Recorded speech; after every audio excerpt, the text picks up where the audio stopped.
What is up, you guys? Welcome back to the Crimson Lounge. Back at it again with some more Primordials bounty. Say hi, everybody. Hello.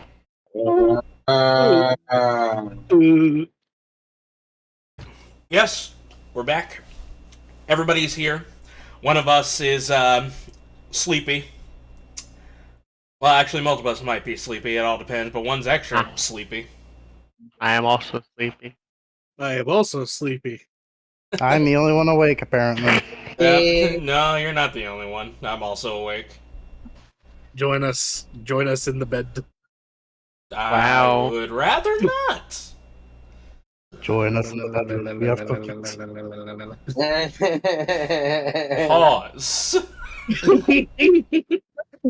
Jeez, already. Hey, it wouldn't be a session if the shenanigans did not happen. All right. Soon we will have DM shenanigans next. Oh God, the DM shenanigans. I guess with that with that being said, are we ready? Let's go ahead and hop right in, shall we? Let's go. Hop in with a skip, and then hear a thunk, a pop, and a crack. I like crack. I like Coca-Cola. Don't say that! God damn it! I guess I'm gonna have to fucking edit that one out. Why? Leave it Just in. put little beeps over it instead of, well, You know what? not Yes, out. I'll have to beep that out. Fucking god damn it! It's okay. This is how we gotta wake up because I'm also Just he said Coca-Cola, but you had to beep it out because we're not sponsored. Can everybody pause real fast? Can you in the count of Clyde? Can you say Coca-Cola? Coca-Cola. There, I'll just splice that out and put it over. Wow. Coca-Cola. Oh I should have God! said it in the most robotic voice ever. I should have been Coca-Cola. You know, it's fine. We're good. We're fine. It works. It works. Yeah. So, anyways, let's go ahead and hop right in. Hop. When last we left our crew, Zilyana the Succubus witch, Starzin the person, the Lalafell that got the puzzle wrong, despite him thinking that he got it right, he got it wrong. Lalafell Artificer, Sips the Slimefolk monk, and Brutus the Envie ranger. After diving deep into the waters, into a cave, finding a temple belonging to a long past era of scholars and magic items of the like, the crew traveled further deeper into this temple, finding a bunch more treasure along the way. They found a chalice that was enchanted with the ability to purify any water that drinks it, along with giving the person that drinks the water breathing. An old ocean knight armor made out of sea dragon scales, giving resistance to cold damage and the ability to swim underwater with ease.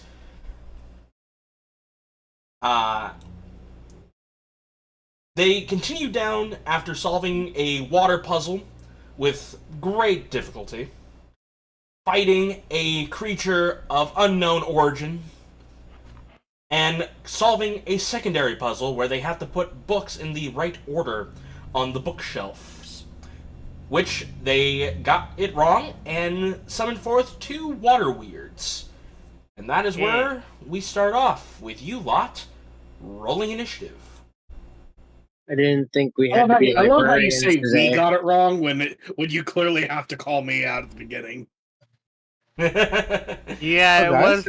Hey, look, he can't. It's just You like absolute cunt. It's just like my workplace. We can't exactly discriminate against one person. We have to choose all of them. No, discriminate. It's Damn. funnier this way. I am God's perfect child, obviously. Initiative. I got a initiative. 14. Initiative. I'm just gonna die. I'm just gonna die this combat and just see how far you guys get without me. No, you're not. No, I am- go- no, I- no. I am obviously the perfect child, the good one. Wait, where's Stitch GM at? editing over my voice in the beginning of the video. Good question. Hang on, let's go get him real fast. Let's go get Stitch. There's Stitch. He's right there. We left him at the second floor. There's the good little boy. As I was like, where's my buddy at? where's my buddy? All right, let's go ahead and Gotcha. Hans might be here. let's go ahead and play some battle music.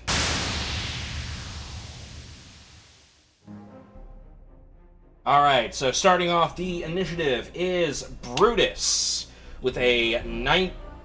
Nope, I did not do that correctly. Never We mind. scored it. Ah, I did that wrong. yeah. Damn! We're Fucking all messing up holy today. Shit. 4 of you guys rolled 19. Well, to be fair, 2 of them were NPCs, but 4 people rolled 19 on the initiative.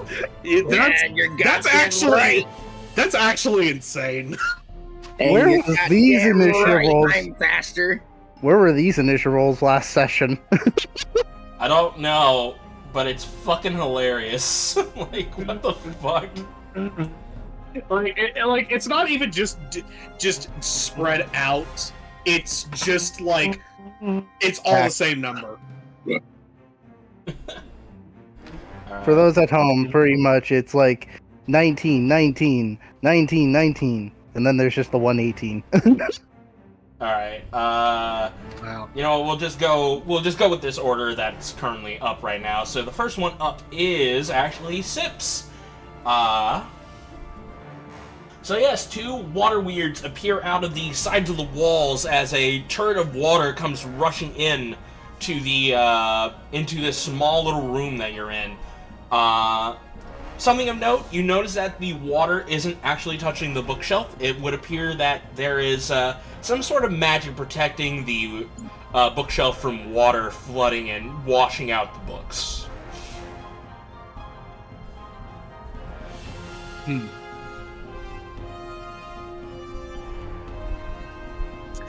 Well, that's good to know.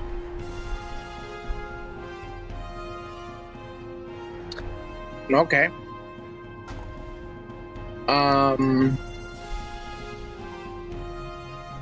Help. I'm gonna work on. Commit war crime. I think I'm gonna walk over here to commit a crime. Man. Hans is I'm gonna proud. walk over to the water weird on our left, or on our right, technically, because we're all facing that way. So yeah. And I'm just going to whip out my large, uncut sword.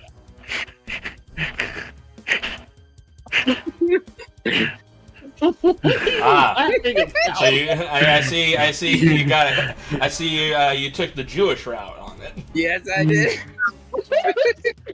You better fucking edit your own self there, friend. It's whatever, man. Let's just keep going. Fucking do something. I'm gonna hand it 18 days. As you unleash your. Wait, hold on. Why? So here's the problem. Why is it two-handed? Why is it two-handed? Because I said I'm gonna two-hand it. So keep in mind, you do have the Moon Touch you're sword. right. You're right. That is providing I light. have the other sword. Yeah, you're right. Okay. Sorry, it's been so long. Here's my reroll. That's a nat 1. Never mind. I'll say because it's been too long, I'll give you the 18. Just roll the damage for the one-handed. Okay. It doesn't really matter. The only thing that matters is just the damage. That is true. There, 15 cold damage. Time to see what these guys are good for. Good for nothing. Nothing.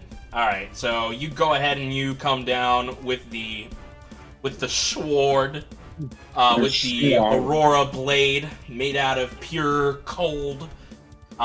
dealing 15 points of cold damage, which surprisingly enough, they are not resistant to, or even Yeah, that immune makes sense. to. That makes sense, though.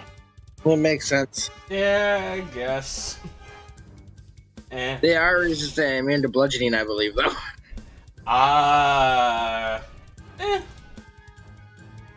Alright, so that was your first swing. Yeah, swing chong, ching chong. Don't. Don't know how I became that. 11. That's a 20 to hit. 20 will hit. Go ahead and roll damage. 9 cold damage. Okie dokie. Alright, you coming in, seeing the opportunity, you stab your Aurora Blade twice, dealing 15 plus 9 points of cold damage. I think I will stand here to tank.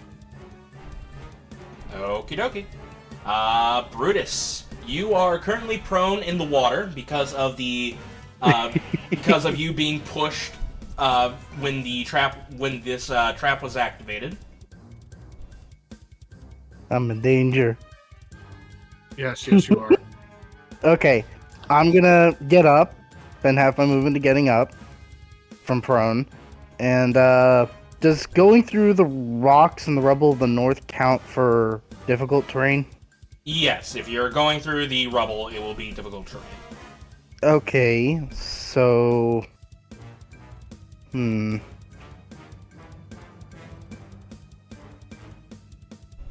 Okay.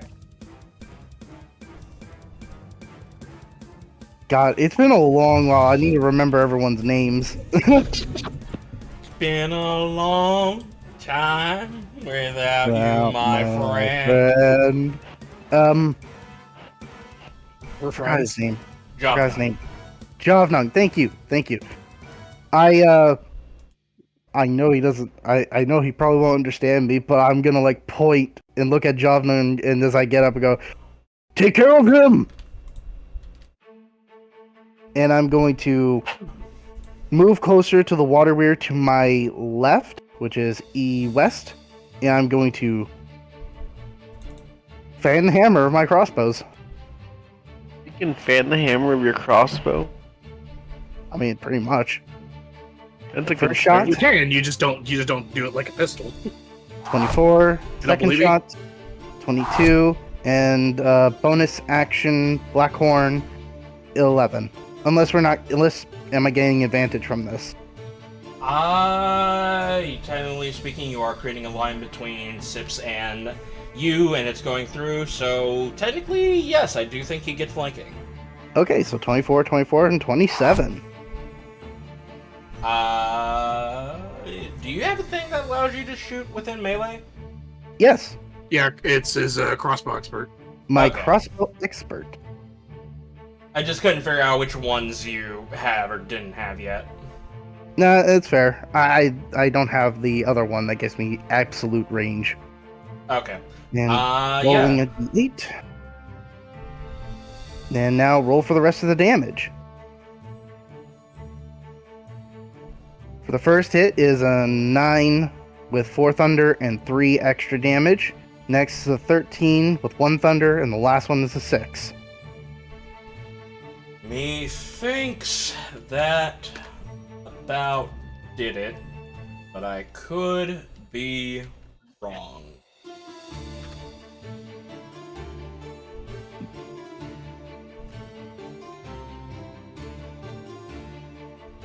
Yep, that does it.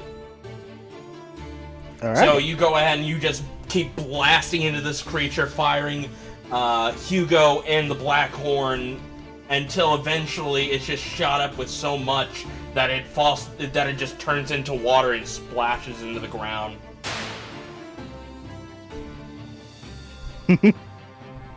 Yeah. I just spin my crossbows in my hand and just reload them from the next round. You Crazy just dude. twirl. It's like that one scene from Buster Scruggs where you're just just twirling them around and just holster them. Mm-hmm. Oh, definitely. So what you need is a good wash, a fine shave, and a brighter expedition. Alright. Up next is Javnung. He's already used a rage. You know what? He's gonna use a rage again. He sees big enemy. He's gonna go Unga Bunga.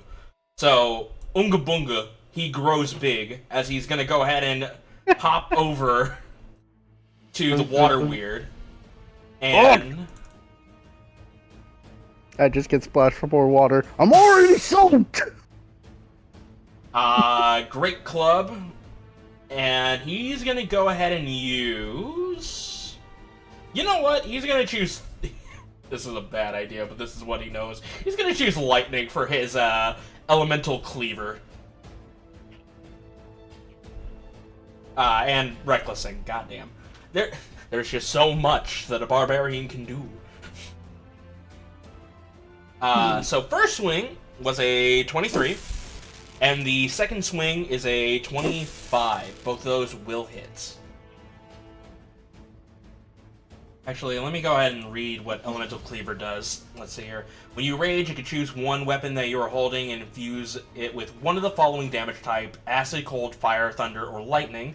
While you wield the infused weapon during your rage, the weapon damage type changes to that one type and deals an extra 1d6 damage. And it gains the throw property. Ooh. With a normal range. Okay, so if you throw the weapon while raging, you can use your bonus action to change. Okay, so yes, this counts for all the attacks. So the first swing was a grand total of 12 points of lightning damage, and the second swing was a grand total of 15. This lightning damage does nothing. It does the damage, but it doesn't do extra damage. So, let's see here. So, first up is minus 12. Second up is minus 15.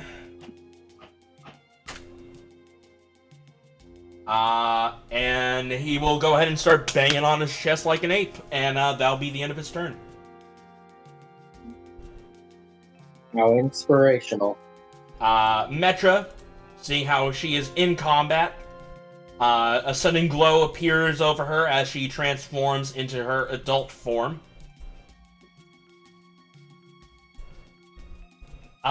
She is gonna go ahead and cast...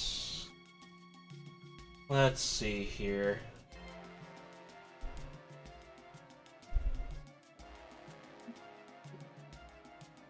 Yeah, she's gonna go ahead and cast Ray of Frost. Simple and easy. Aww. That nat 1 though. That nat 20 though on the other side. Fuck. Oh well. Wait, is it a nat 1 on one side and nat 20 on the other? No, it's a nat 20 on the other side. Too bad you didn't get advantage. Right, because you guys can't see the rolls. No. Sure cannot. Right, nope. So the Ray of Frost did 9 points of cold damage as it sent flying and hitting the side of this water elemental, or this water weird. Up next is Starzin. Oh boy.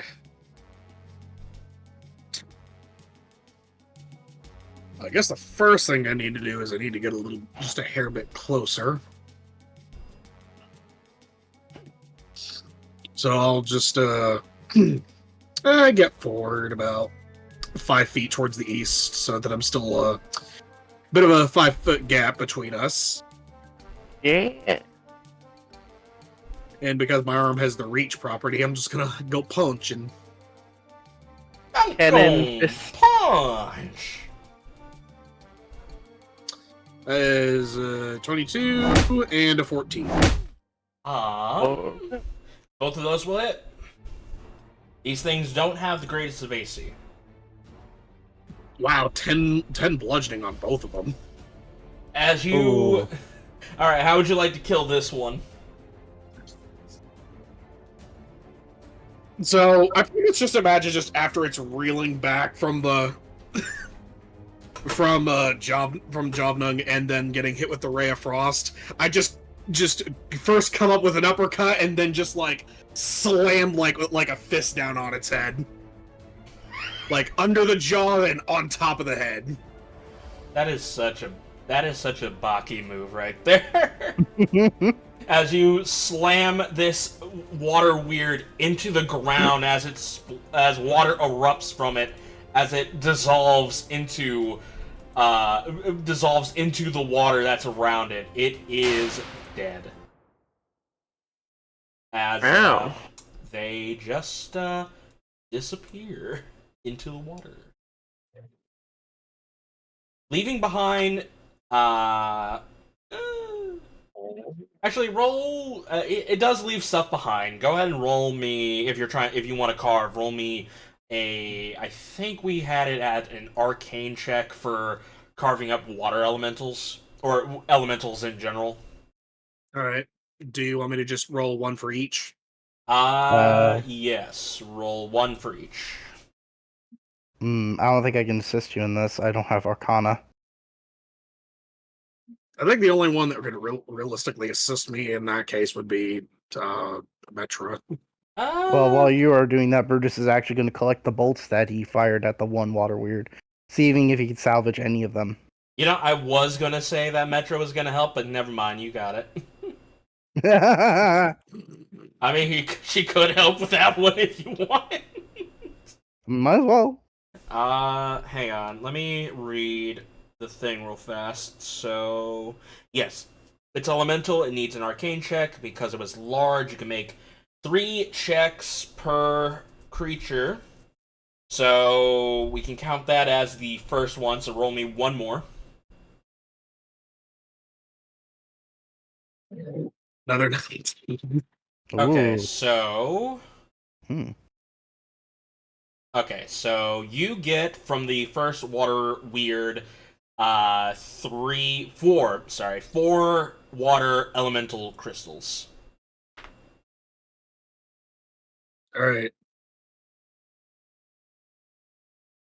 Alright, so the second one, go ahead and roll me 3 arcane checks. Hang on. 4 water elemental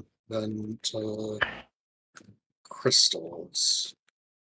Putting them in the bag of holding for right now. Okay. Now the other 3 I need. 1. Oh, wait, hold on. Sorry, I got that wrong. So 1, 2, 3, 4, 5, 6, 7, 8. Sorry, you have 6. You have 8 elemental crystals. My apologies. Before I even do the second one. Yeah, before you did the second one. I read it wrong. So, large creatures, you can make up to 3 maximum checks. Maximum unit per check is 2 units of a thing. So. Okay. So, okay, so the 21 is for the second one. First on the second. This is the third. And, I mean, second. This is the third. Yeah, that's 6 total. Damn, another fucking nat 20. Yeah, though. So yeah, go ahead and add another 8 to that. Nice. 16 water elemental crystals, boys. Wow. And for those who don't remember what you can use these water elemental crystals for, basically you can infuse them to make cold damage stuff.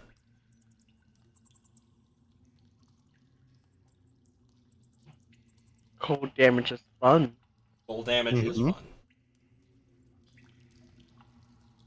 Alright, so... Okay, so... yes, back to original as Metra goes from adult to child and Jovnun goes back to normal size. So... Do you all need a reminder of what the books that you got are? I think I remember most of them, but correct me if I'm wrong. There is the shore, the coral, the temple, and then there's one more I can't remember. The current? Yes, actually. Yeah, Waves Crash Upon the Shore was the title of one book. In the Depths, the Current Flows is the second book. The core, well, in general, this is what I'm just listening off from my own notes. The Coral Reef Protects and Hides is the third book, and the Ancient Ruins in the Sea is the fourth book. That's a lot of name. Mm-hmm. Only 4 names. Yeah, but listen, my brain's still waking up. Listen, I'm still dead inside. Listen, Linda. Listen, Linda. Okay, as So- Brutus is picking up the... Oh, go on. Yes, something of also to remember, the order that you had these was from left to right was Coral, Current, Shore, Ruin. That was the first alignment that you had, and it was wrong. Okay. After Bruce picks up all his stray bolts that he had that he shot at the water weird, he's gonna look at the first bookshelf and see if there's any clues or markings or indications of In that hints of like an order that needs to be. Okay, but before that, any stray bullets that you pick up, from how many you fired, you recover half. Okay, so I fired 3, so about around 2? Well, round up, sure. Okay. One was unusable. Yeah, Okay. one broke from the impact. is No, that's how fine, I that's fine. labor it. That's a good ruling I'll follow by. Alright. I will now do an investigation. Or can I do perception? What are you trying to investigate or percept? I'm trying to see if there are any markings on the bookshelf or on the other books that there are there to indicate like some sort of order, like a 1 or a like start or something. Or maybe even a symbol. Go ahead and roll an investigation, and then after that, go ahead and roll me a straight intelligence check. Okay. Net 1. These are... Goddamn, these are some thick books. 20. It's like, goddamn, these are some thick books, and then you're like, huh, maybe it's not... Maybe it's based off of the meaning behind the titles that need to be in order. Mm-hmm. Starzin, Interesting. guys, Hmm. I think we're kind of fucked up. I think we're meant to figure out the meaning of the books. You guys forgot this is Brutus's voice? No, it's just the. It's the funny. I think we fucked up. That bit. Guys, I think we fucked up. As basically everybody's like, no shit. Thanks, Captain Obvious. Man, he should captain his own ship, the ship of Obvious. He's just a little dinghy. It's just a little dinghy. Damn. He Anyways. only gets one crew member called Sarcasm. Ah, yes. Pass the blame. The buffoonery is endless. So, well, no, he's saying that the book's meaning might be the solving of the puzzle. Based I off mean, of that's this, what intelligence he's- check. That's based on his intelligence check. I mean, I'm trying to figure out what we did wrong here. So far, I don't see any sort of order we're supposed to put the books in, from left to right or right to left. Maybe it just be the books themselves.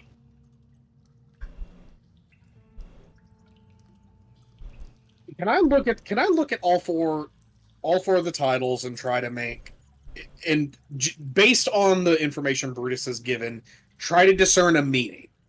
I would also like to help with that because I would probably be looking at it too. It's like,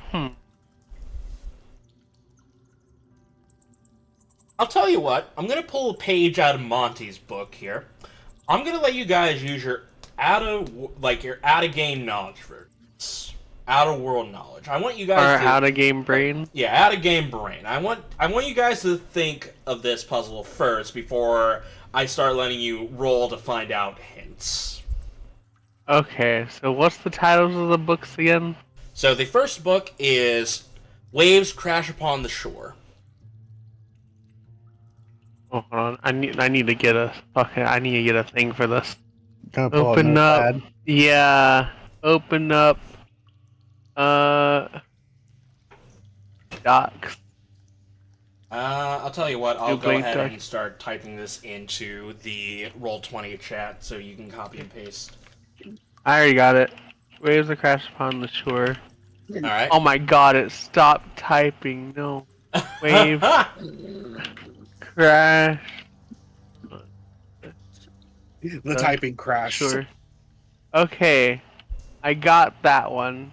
Next. The coral reef protects and hides.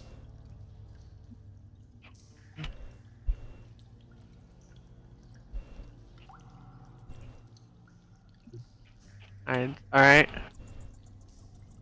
In the depths, the current flows. Alright.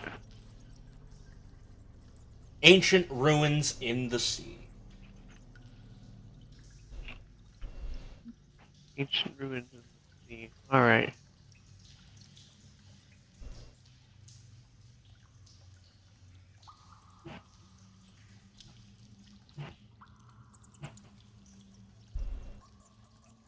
I can see two of them fitting. If it's supposed to, if the titles are supposed to tell a meaning or have like a little tiny story to it, or it's supposed to be in a flow of 1, 2, 3, 4, I can almost guarantee that the coral reef protects and hides ancient ruins in the sea would be the last two. As for waves crash upon the shore and in the depths the current flows, I think those two are can be flip-flopped.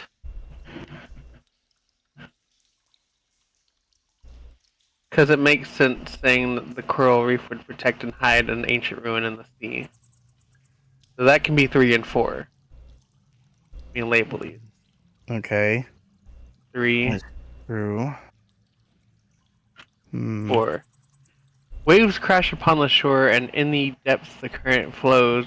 I really feel like I don't know which one would be 1 and 2.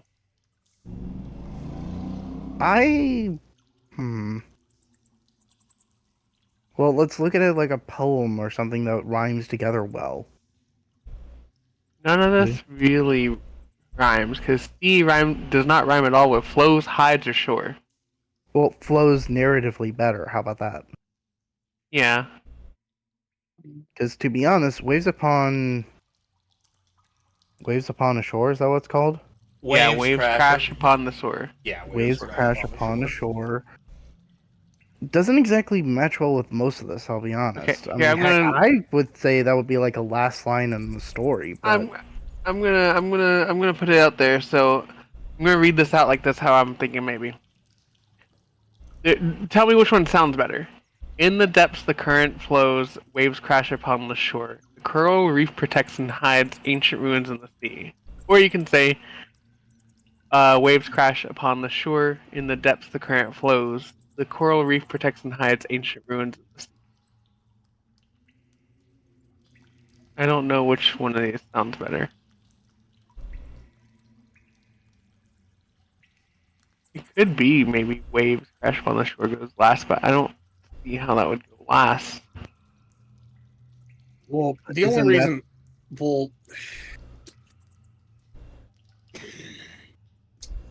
this oddly reminds me of like the haiku mini games in Ghosts of Tsushima a little bit. Yeah, that's what I'm getting vibes from.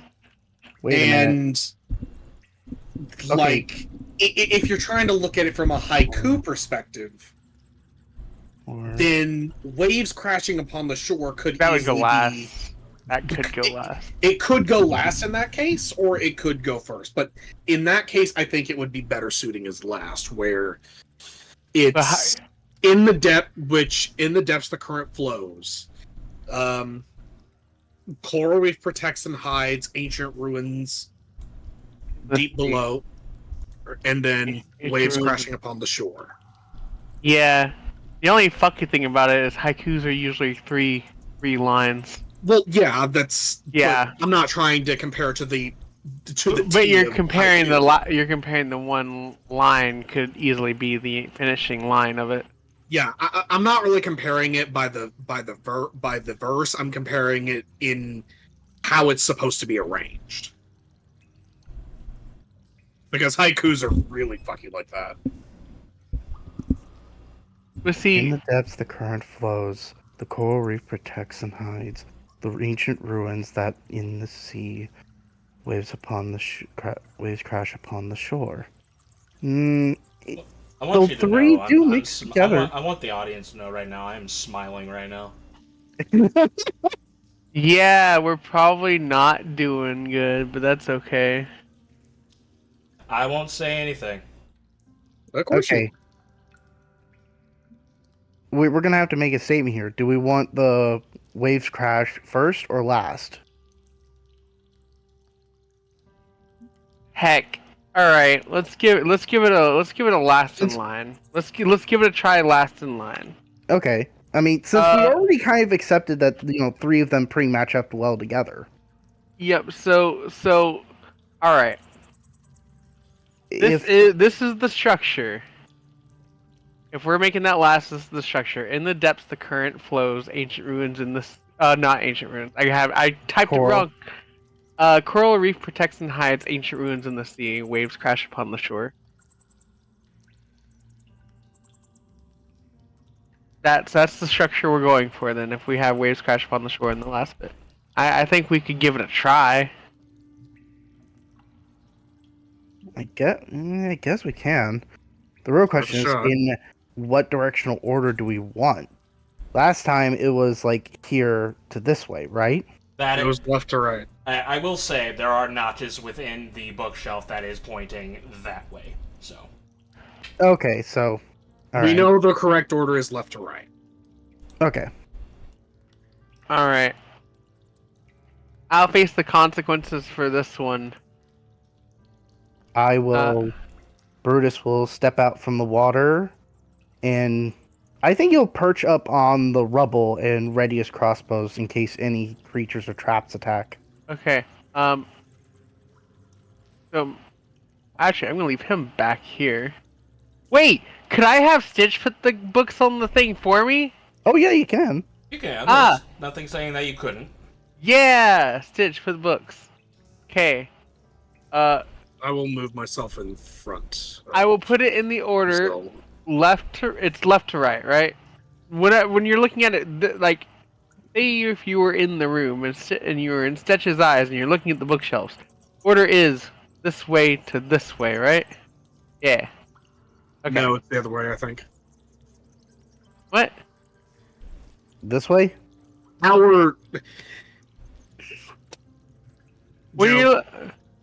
you're looking at it from our perspective, it's right to left, but when you're looking at it from character perspective, it's left to right.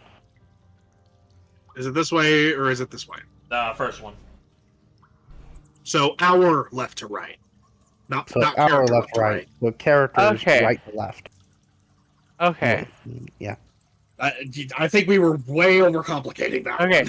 Book will end up here, but the book order will be confirmed as first book In the Depths, second book The Coral Reef, third book Ancient Ruins, fourth book Waves Crash.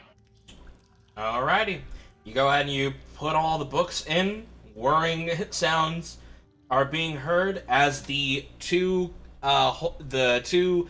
cylindrical holes open up. Water comes rushing in as two water weirds pop in. You already know my held action. So we can once again we can deduct by this that if we replace 1 and 4 together, if we replace 1 and 4, we might be good. I rolled a 20, not a nat 20, just a 20. Yeah. For this case, Oh, poor Stitch. I just my first shot will go to the one on the right, east. That'll be where my held action shot will go. Okay.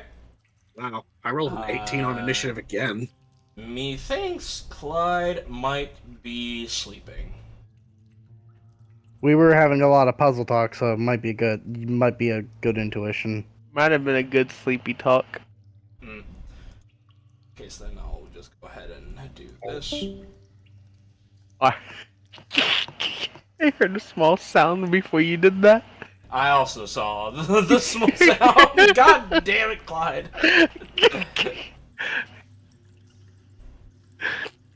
Oh, we love it here. He'll pop in when he'll pop in. Don't worry about it. We love it here. Pain. Fucking means I have to fucking use this character sheet again. God damn it, I hate when you character. Always bad. Always bad.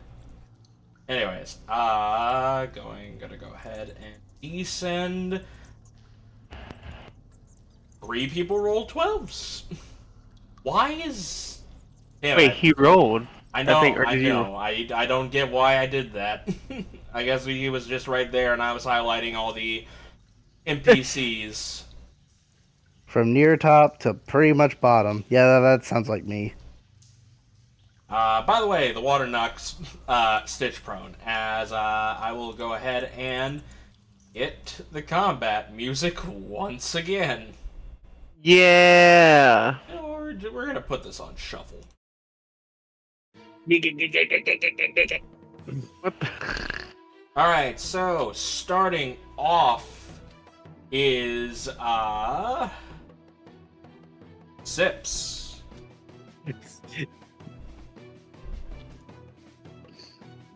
Alright, so Sips will go ahead and take out his Aurora Blade once again, one-handed, and will go ahead and make 2 cuts.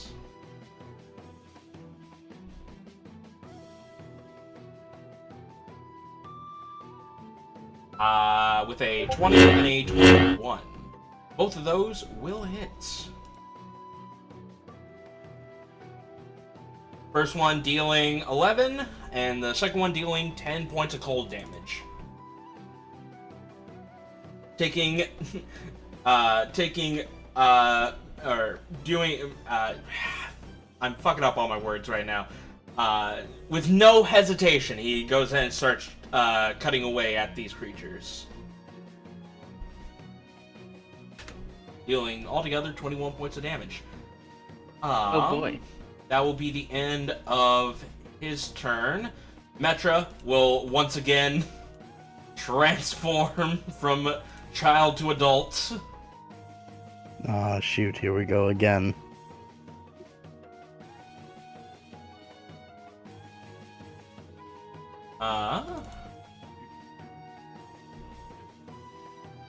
Once again, we'll go ahead and cast a Ray of Frost. Hitting for 24. And dealing 4 points of cold damage. On the elemental that is in front of Sips. Zilyana. Yeah. Your turn. That little dagger thing that casts cantrips, how many times can I cast it within a certain amount of time? You can cast it whenever. It's in your repertoire. The only time that it won't be there is if you change out the scrolls for different spells. Oh. Okay. I wish to Eldritch Blast that one. Eldritch Blast. The one on One on the bottom right of the map. Okie But dokie. before I do it, I'm gonna move back this way. Just to get a clearer line of sight. Also, I guess the bonus action or whatever, I want Grep to get up. Command get up. Okie dokie. But Eldritch Blast. It's a 26 to hit and 3 force damage. You guys are level 6, right? Yeah. I think you get one more blast. Oh because shit. You are level. Because it goes off of level. Okay. I'll roll it and okay. Yep, 2 beans at 5th level. That's a nat 1. Oh, fuck. Well, you know what that means. Spell thing 100. We go. Roll me that D1. 93. 100. 93. 93, you said? Holy fuck. Well, someone's getting fucked. Okay, so you go ahead, trying this spell for the first time ever using your Dagger of the Ogre Mage. You hold out, you fire twice, one of them hitting, and the second one blowing up in your hand, dealing... Let me go ahead and roll to see how much this is going to hurt. As you basically take magical whiplash. I have a very 18 bad. points of force damage. And you are flung... Yeah, you basically are flung backwards into the bookshelf, knocking you prone. Funk. I think no. I'm gonna keep that thought to myself. I don't want to be a problem. What was the thought to yourself? The cast of the Eldritch Blast came from the sword, right? Oh. Yeah, but she's casting it through herself as well. Okay. The okay. sword's It's like the fine. medium. Don't worry about the sword. Okay. But like a focus. Yeah. Yeah. Okay. That makes sense. Okay. I just lay there and give up.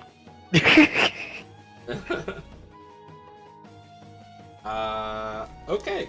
So moving on down the line, back to Javnung. Seeing these water weirds again, he will once again time to go mega. This is his third rage. And he's a dumb barbarian.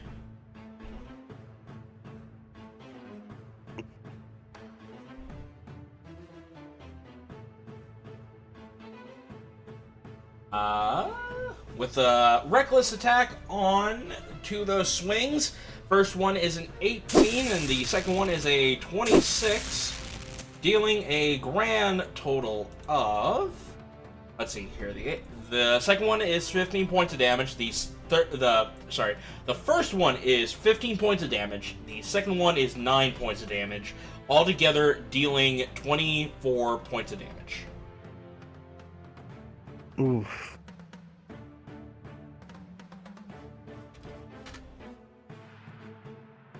That'll be the end of Javnung's turn. Starzin. Alright. Punchy punchy. Punchy punchy. To the bottom right. That is a 24 and a 27. Both those will hit.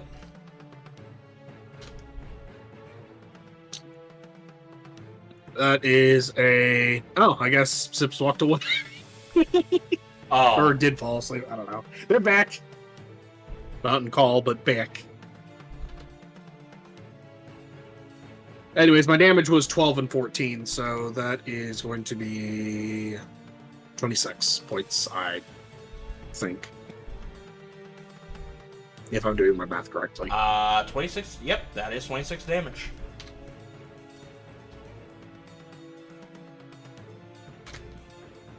Alright, doing good damage. But unfortunately, this time around... it is not dead. It is not dead, as as these two water weirds are about to have their turn.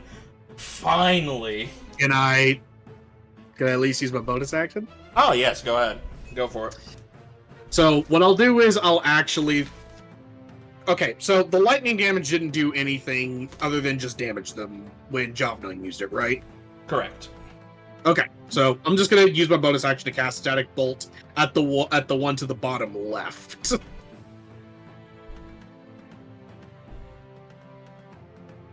Okay. Okay, go for it. Okay.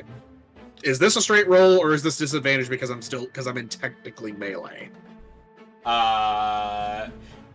You're targeting this one right here, right? No, this one. Oh, then no. No disadvantage. Okay. 17 then. 17 will hit. Go ahead and roll the lightning damage. 6 lightning. Alrighty.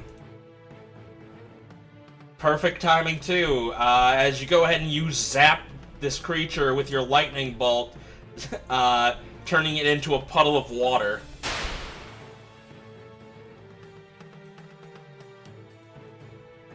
There will be no double weirding on my watch. Double weirding. Alright. Seeing you killed his brother, he will go ahead and constrict. No, he will not, as the 9 will not hit you. He tries to wrap around you, but your small frame gets you out of the way of the constrict. He's too small.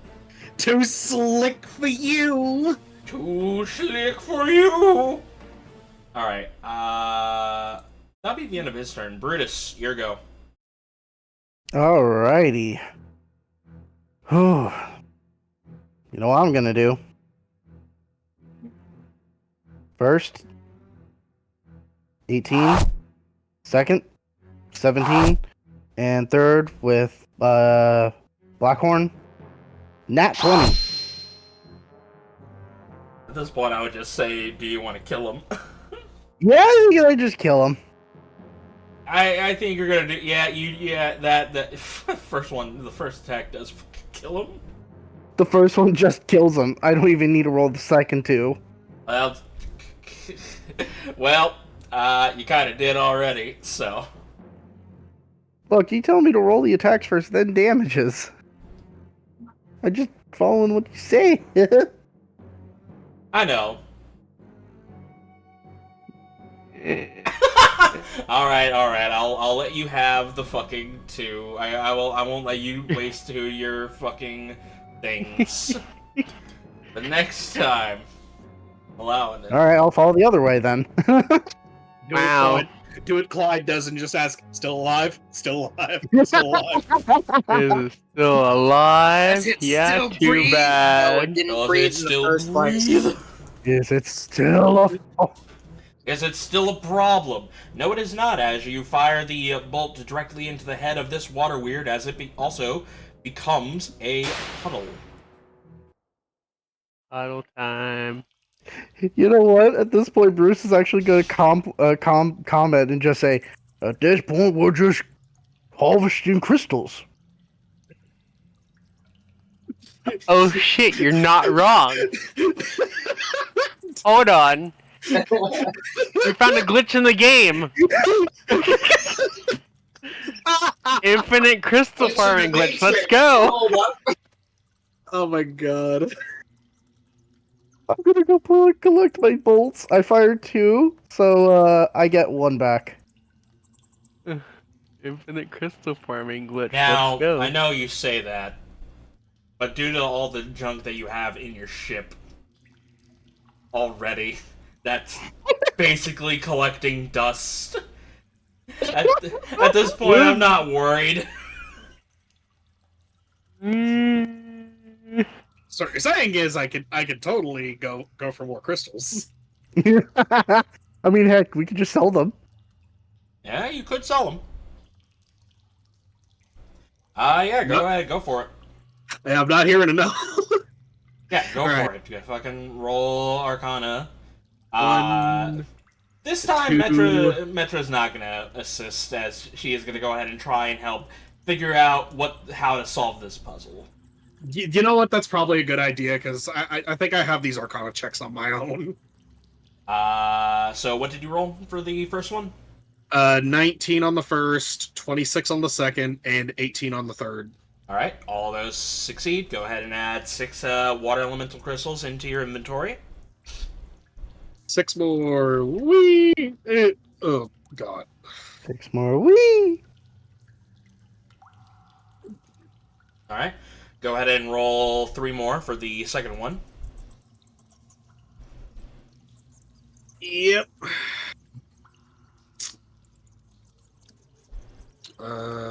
1, 2, 3. Nat 20, 18, and a 12. I don't think the 12 hits it. Let's see. I'll be amazed if it does.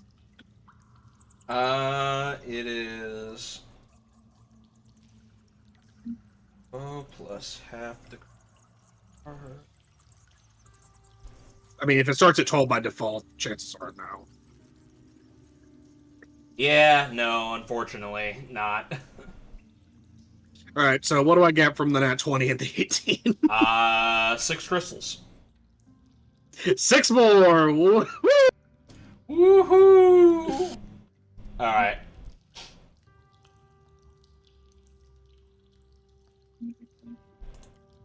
On, are you alright?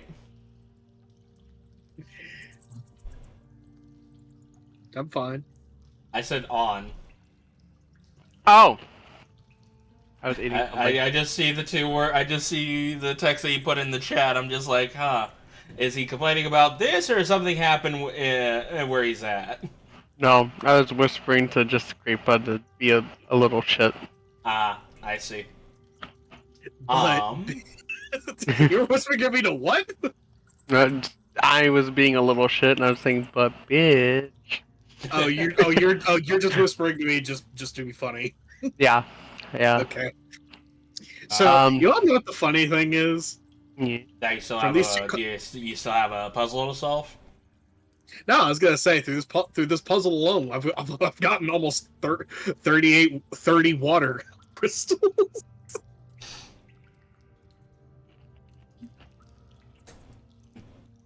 All right. All right. Yeah, go ahead. Replace 1 and 4. Let's go. I may have a new order, but let's go with this. See what happens. Okay, it's replacing it, so now it's gonna be actually it's not replacing exactly 1 and 4, but waves crash, in the depths, coral reef, ancient ruin. So waves crash, depths, coral reef, ruins. Right? Yeah. That'll be the last time I attempt this. And just to be clear, this one is the waves crash. This one is the flow, the core, and this one's the coral. Yeah, it's going in order of what it should be, or what I was told the order is.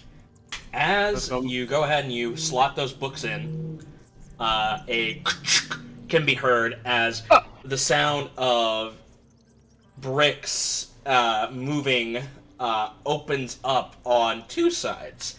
The first side it opens up is over on the right, on the left side of the room.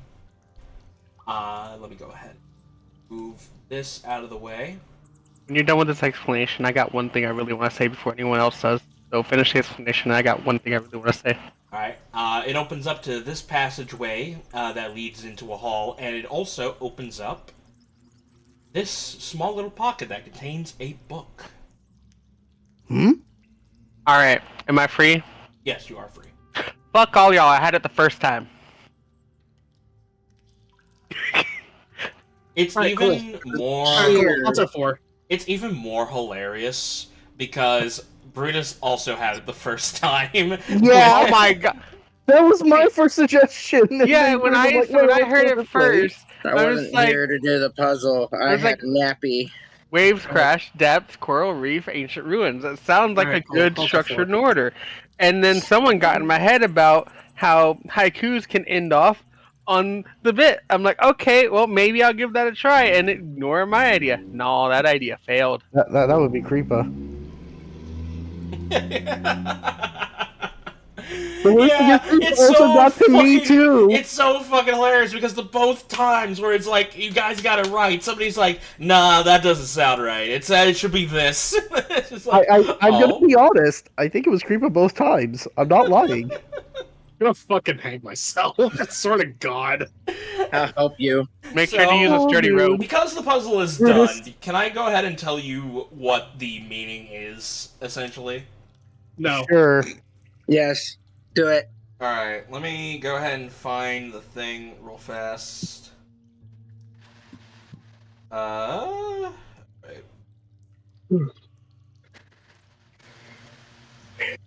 Yeah. Mm. Okay, so... Alright, so essentially what it was the current events that just go... It was basically... So... It's basically beginning, middle, end was essentially I was going for, because normally, whenever you hear a story, occasionally there's going to be a point where it's just like, waking up on the shore of a beach where the waves crash among the shore, kind of deal. The journey, which is basically the flowing current, because that's the journey. The end point was, because coral is basically, a home for fish and stuff along those lines, that is the stopping point, and later on down the road, most civilization in ruins.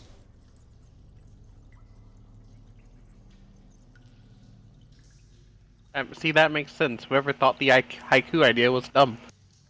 I think that was Boss. I know. I didn't say anything about the haiku anything. We have it recorded, man. I could just go back and... No, Boss I'm said being- poem. I'm the one that said haiku. Oh, okay. That's where I got it. What the fuck are trying to It's once gaslight again me? all my fault. Motherfucker trying to It's gaslight me. I'm the problem. It's me.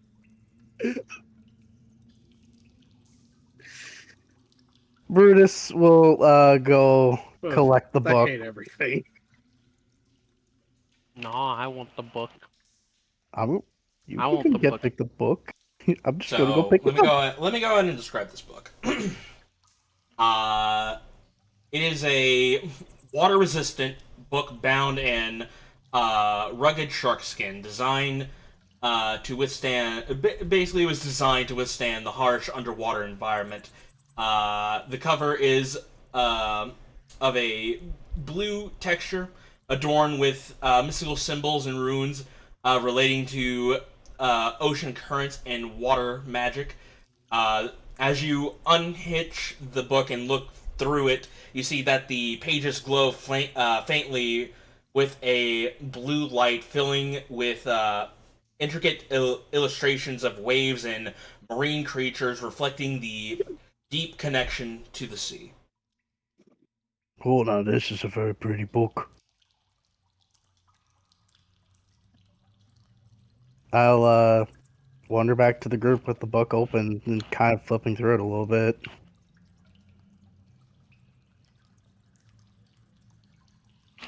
It's a very, very, very nice book.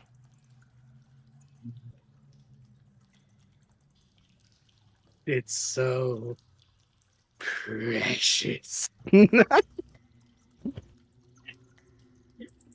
don't tell me everyone's gonna be hypnotized by the book. Oh, no. I'm just saying it's gonna look pretty. It is Don't good. know what the heck it does, but it's pretty. Something about magic, water stuff. That stork skin on the covers, that's amazing. Mm. Alright. Could have made a gator skin. 2 open ways have opened up for you guys. What do you guys do? Anyone else want to hold on to the book, or do you want me to hold on to it? I can hold on to it. You know, I've been holding on to a lot of stuff. Let Zilyana hold on to it. Alright. Brutus will Stretch over and hand the book to Zilyana. I'm just gonna put water book in the inventory.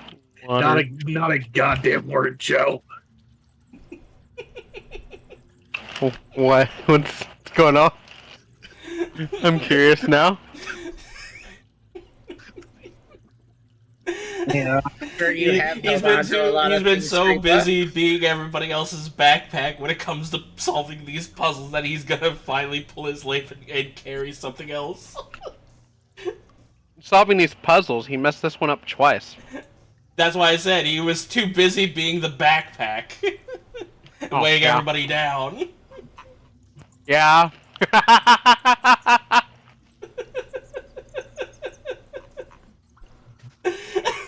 Too busy thinking about that iris. Man, this session really, this should really just be called Lalafell season. I think that's something else. What are you talking Please about? no. Please What are no. you talking about? It's like duck season only for a Lalafell. because clearly I'm fucking Daffy Duck.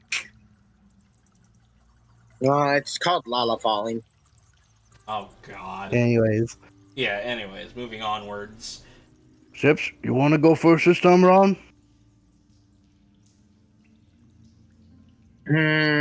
But which direction should we go? And then she just starts walking off in this direction. I just shrugged Wow. everyone else. I just follow behind. All right.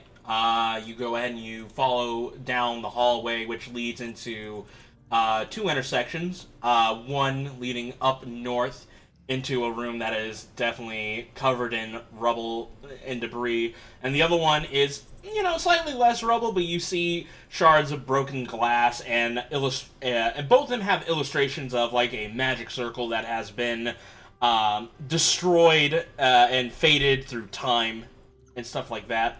But Sips, I need you to make me a wisdom saving throw real fast.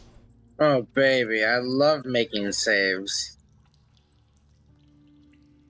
How about 9?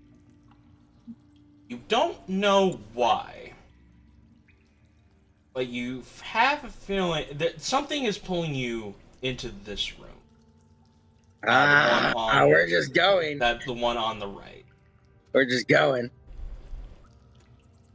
As you go ahead and you wander into the room, you see this, a square room containing different kinds of rubble and debris, broken furniture, and stuff like that. There are 4 glass cases that probably used to hold weapons of value and stuff like that, but there is one weapon in one of the glass cases that you see. It looks like a shattered sword. Oh no. It looks like a shattered what? Sword. It looks like a shattered sword. So that's where I'm being pulled? It's not physically pulling you, it's like... Not physically, I know, but that's where I'm being pulled? Yeah, essentially. Oh, fuck no, I don't resist at all. I'm walking over and I'm picking it up.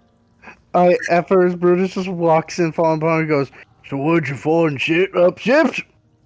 Do I see the thing at the bottom? Like, all this? I mean, yeah, you see it, but based off of how destroyed the and how faded and destroyed the magic circles are, they are not gonna do anything.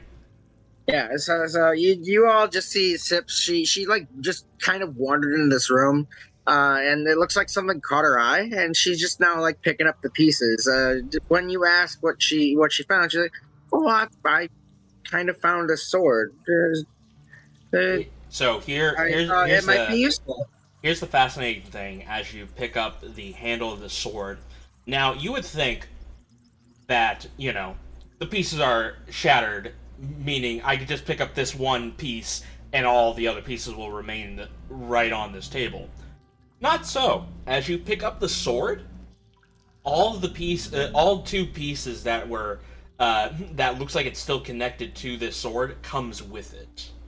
Oh, you Don't tell me you're motherfucker. giving me a 1,000 demon dagger. In case you're wondering, that's what is it? Scissor 7 reference. No, I know. I'll be honest. I wasn't thinking that. I was thinking the puzzle blade. Now, now I have no idea what those references are, but essentially, you know that one scene from Harry Potter where Harry gets his wand and all the wind flourish around him, like he's the chosen one. Imagine that when Sips picks up the sword and a gust of wind just,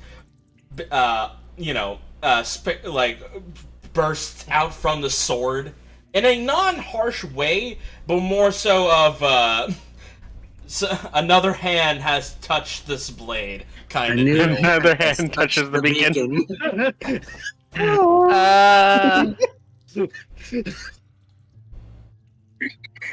God dang it. As this happens, I kind of am surprised myself, as I kind of just like feel around me, and it's not hurting, so I'm still holding on to the sword. And I kind of like turn over to the north of the room, and I kind of like give the sword a swing. Okay, let me go ahead and pull up my notes real fast. There is something that is basically... So, most magic items that require attunement, there's a little bit where it's basically where the magic item is reaching out for you to connect it with it, so that way you can gain attunement. It's reaching out to you like any other ordinary magic item with an attunement. Do you accept? I already added it to my attunement. Okay. So, because I just do an action for attunement instead of waiting the whole fucking hour to fucking attune to a weapon. It's more convenient that way. Here we go. So, as you go ahead and you swing the sword, a gust of wind launches out from the blade.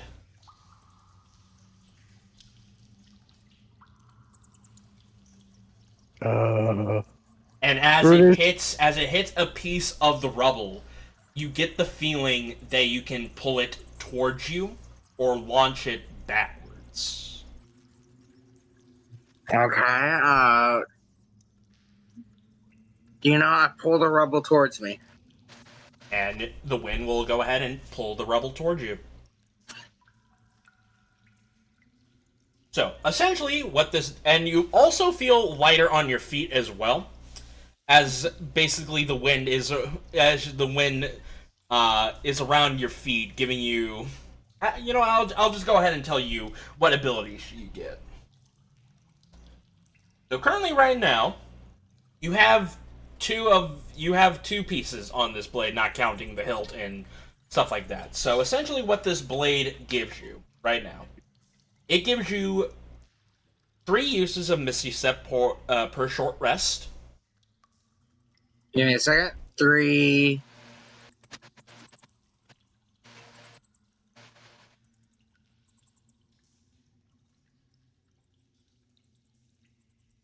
Uses of Misty Step per short rest.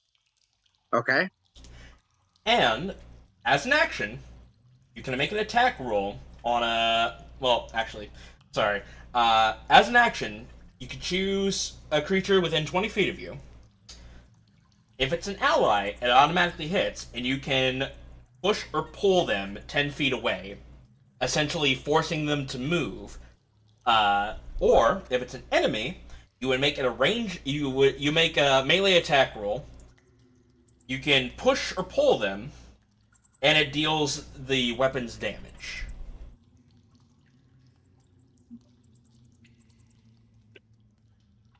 How far is the push or pull? So the range is 20 feet. You could push them or pull them 10 feet.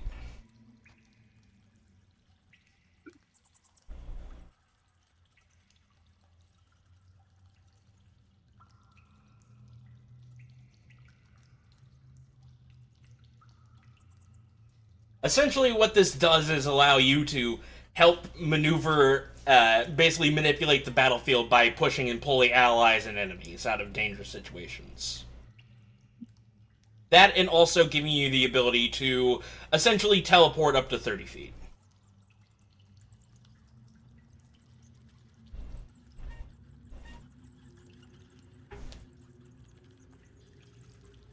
Or I can push or pull a target of my attack 10 feet. Yes. Yep, okay. It's automatic for allies. You need to make an attack roll for the enemy, which they will make a strength saving throw to not get pushed, but they will stick the damage no matter what. Distinction. I count as an ally, right? You count as you, if that's what you mean. So I can target myself with this ability. No, you cannot. Okay. You are not an ally, you are you.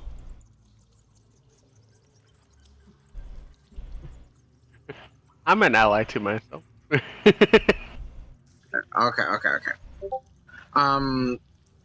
Ally, of course I know him. He is me. Any other properties that I need to know about this? Like, is it a +1 or is it a +2 weapon? It is a +1 weapon. It is a cutlass.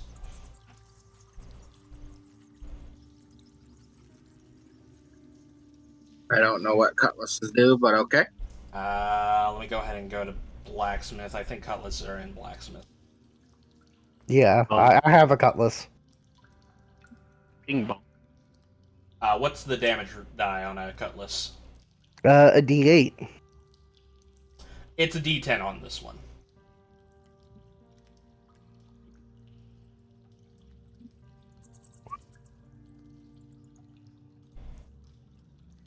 You know what? I feel like Brutus, like seeing all this wind stuff, grabbing his hat to make sure he doesn't blow off, just in case. He just goes, "It's what you need." Oh, the sword. From this, you also get the sense that it's not complete, but if you find more pieces, it'll become stronger. Oh boy. Do you mind if I call this the Blade of Four Winds? I mean, technically it has a name already. Give me the name. Give me the name. Yeah.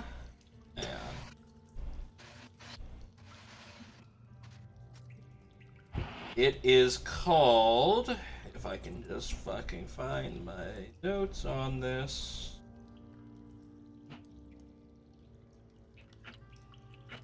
No, not you. No, not you. Okay, I'll name it No, Not You. God damn it. Yeah, I like that name. No, not you. No, Not You. You is me. Okay, it's Yes, called... he is me. It's And called... I am you. It is called Mistral's Edge.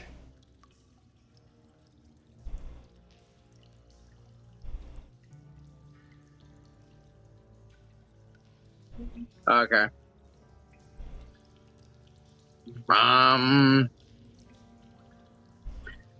It's a martial weapon?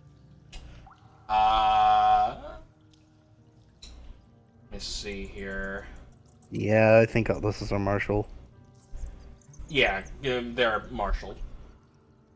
But honestly, I don't think that changes for you, because you use a longsword on the daily, so...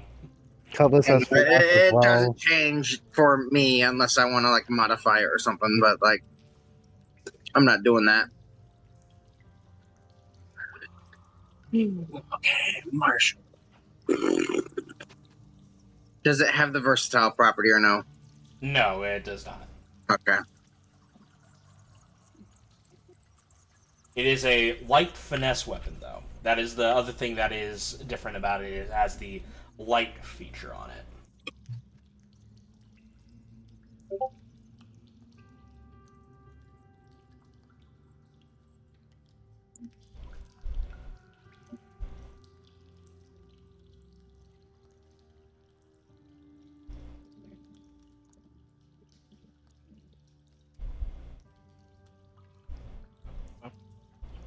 Alrighty, I am now adding it in. It is a dexterity weapon. Was 1d10. It is a magic bonus of 1. Has a range of 20 feet. It has an action ability that allows you to make a ranged attack up to 20 feet. Yeah. With that being said, that is not a multi-attack thing. That is an action to do this. Understood.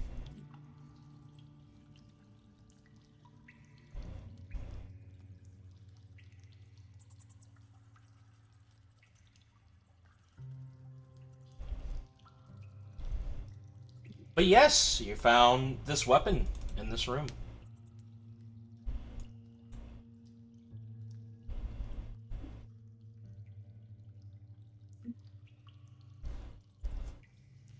Well,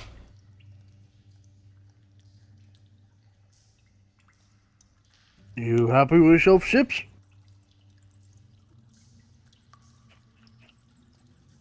You see her smile as she you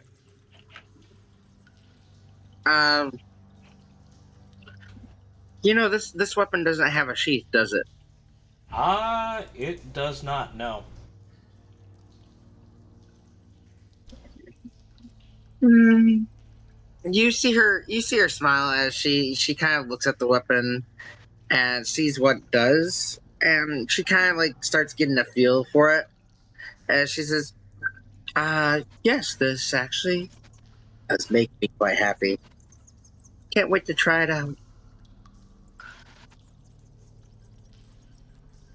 As you actually, hang on. What about everybody else? What are everybody else's thoughts and opinions of what just happened?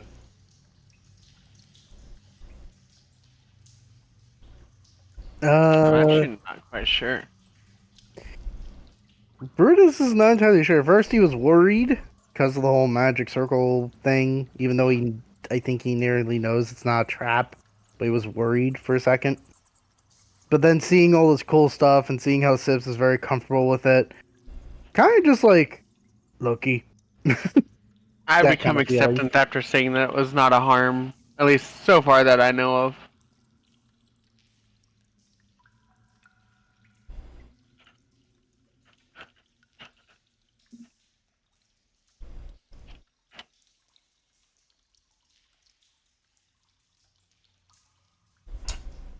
Creepah, are you with us?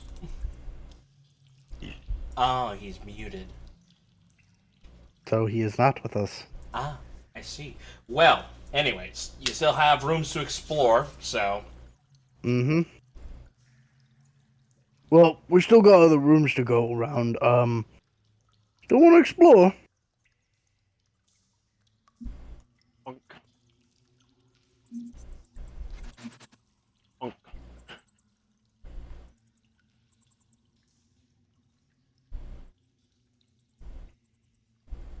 I will quickly shuffle to the back of the party. Alrighty. Can I punt the Lalafell out of the way? I'm kidding. Yeah. Starzin backs up Kick the baby. Yeah. Baby. Starzin backs up, Azing waves his hands like, after you. Sorry, what happened? I had a phone call. Found a mysterious sword. No, I know about the sword. Was something happen after that? You were in the way. Before I go any We started further, to kick the Well, child. there was also like talks of like how do we feel about Sips' new sword?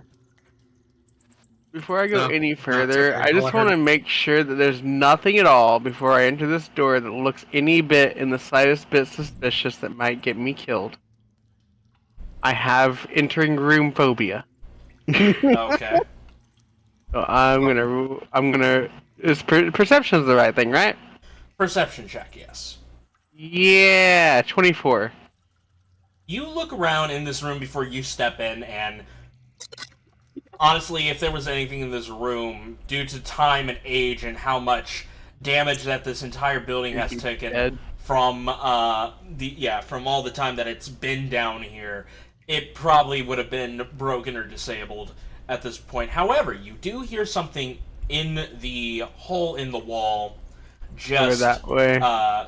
just west from the room that you're about to hop in. It sounds like claws hitting on stone. Alright. And occasionally the sound of something sharp scraping along the side of the wall. Crap. Crab people. Crab. Crap. Okay. people.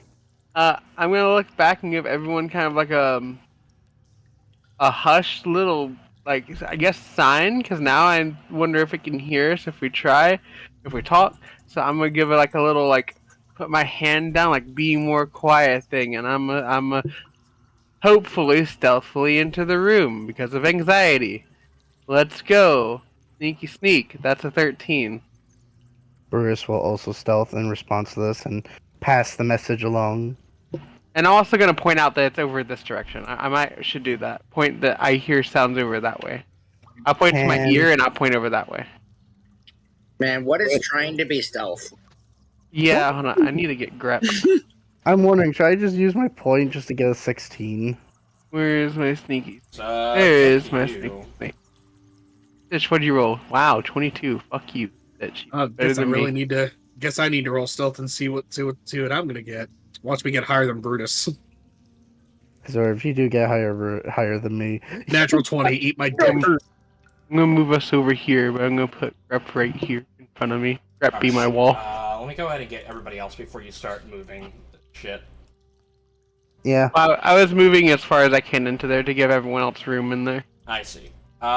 So going from down the list, so Zilyana got a 13, Sips got an 18, Brutus got a 10? Question mark? I'm using he got a 10. inspiration. Oh, you're I'm using using inspiration? inspiration. Okay, so Yeah, that's a why not? 16.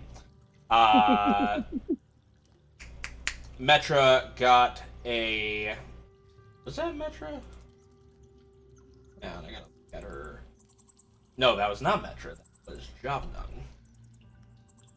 I picked it. There we go. Metra got a 6. Stitch got a 22. Jovnung got an 18. And Starzin got a nat 20. Damn. So, let me go ahead and look at this real fast. Okay, so... Success, and failure. Okay, so group thing, it was pretty much a success. There was a moment where Metra tripped, but quickly Jovnung caught her before she fell to the ground altogether. I can imagine his reaction is.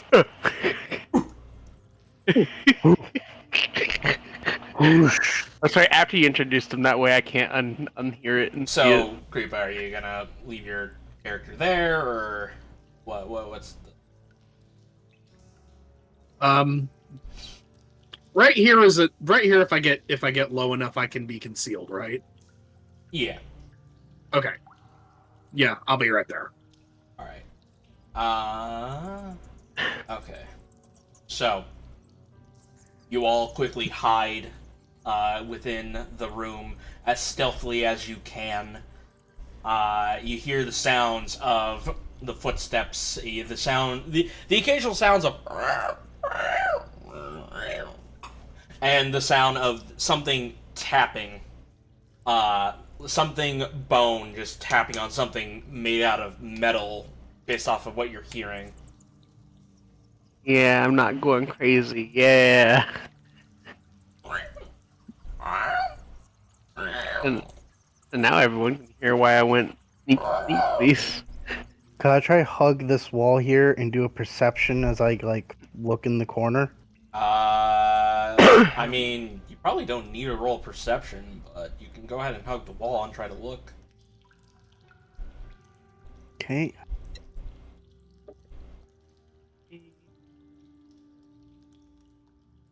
So far, I see nothing. So, Pop your head over the walls. You can see your stealth. You guys passed the stealth check. Oh, I see it. I'm just moving the token barely over. I just like, oh, that's a big guy. As you look over, Oh no!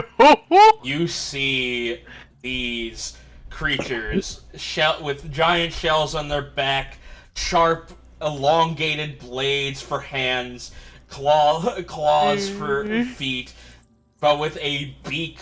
But instead of crabs, it has like a bird beak head, essentially. As they're all huddled together in a circle, and I'll say this is where you can roll a perception check, Brutus.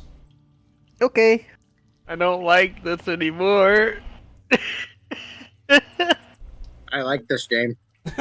16. You look right where they're gathering around, and you see a gold medallion-looking object on the ground, and they're just pecking at it, confused, just like, food? No food. But shiny, but no food. Essentially, just the argument of like, this isn't food, but this is shiny. That means we'll be food if we enter in there. Yeah.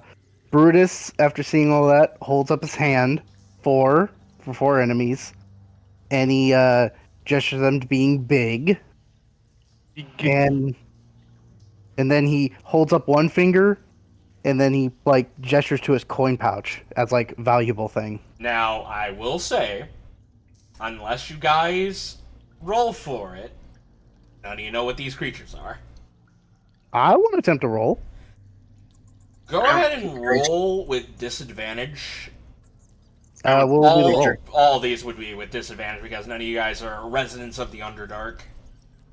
What's the roll? A history check.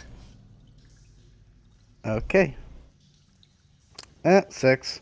I'm burning the nat ones though. It's with That's disadvantage. So that's So a it's a nat nat one. 1. 8. So I'm burning. Obviously, an overgrown chicken. It's obviously an overgrown chicken. No, it's a mad scientist combined a chicken and a crab together, and they came up with this monstrosity. Crab, chicken, crab. Chicken. Looks like crab, tastes like chicken. Yeah.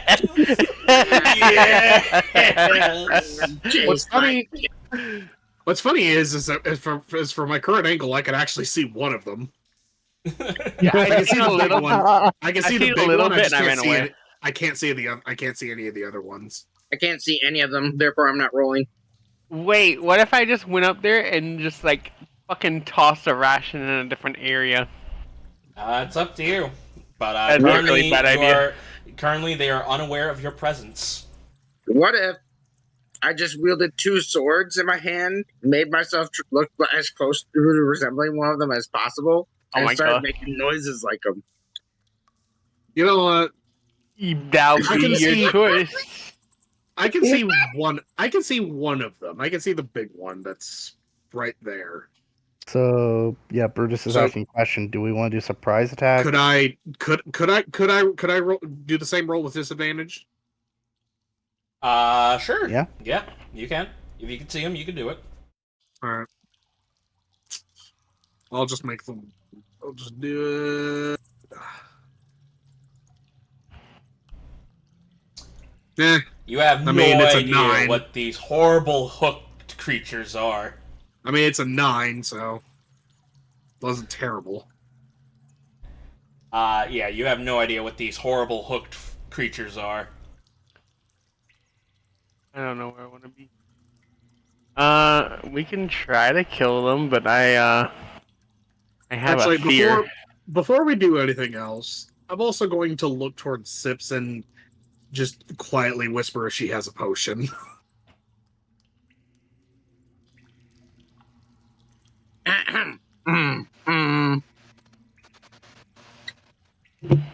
I will hold up. Aha! I will hold up. Aha! I open up my coat, and you see just on the inside of my coat, there's like 6 potions just kind of hanging there. Because Hello, I stranger. I- Would I you just- like to buy something? just need one to drink immediately. What I you hand you buying? one of my potions. All right, I'm gonna chug that real quick, considering we're probably gonna be in a tough fight, and I have like 20, less than half of my health right now. Oh, do you need a greater or do you need a normal? What's how do your potions work? No. I was like, do you need a greater healing potion or a normal healing potion? These are potions I made. These are actual potions, not ooze potions. I have no more. Oh, these ooze are not. potions. Oh, these aren't your ooze potions. Okay. If you're willing to give me the greater, I'll take it. I will pat. You see, like there's. I open up my other end, my other side, and I have like 2 greater healing potions. I'll take one of those and I'll hand it to you. All right, I'll just chug that one and then hand the bottle back to you just in case you need it. 4d4 plus 4 R. 44. Did you roll it? 13. Yeah, I can do that. I'll go ahead and throw 13 back to my health. Yeah, that'll do. Hey Joe, Yeah. what's I can see about around this far distance. Is this like a cliff of sorts, or is like deeper in the cave? That is a cliff. Misa has a bad When you get idea. closer, I'll explain more. All right, Jar Jar Binks. Well, I do have a crossbow that could shoot that far. Thanks. Jar Jar Binks you may be, but Darth Gunganus you are not. Okay, this is my Lisa idea. joined the dark side. I could shoot a crossbow bolt that direction, make a bit of noise distraction, see if it'll gather their attention. They wander over the cliff, see what's going on. Either we can surprise attack them there, or run and grab the thing.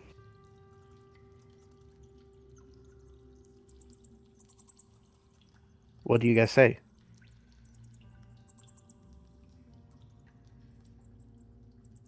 Do not think bad idea.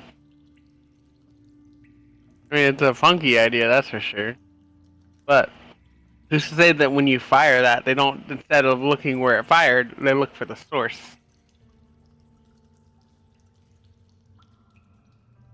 Instead of looking, it's like, oh, I heard it shoot over this. Well, I heard something hit over here. Instead, what if they hear you shoot? They're like, Sips reaches down and picks up a small stone yeah, that's better. and hands it to Brutus and says, "I think this would be better."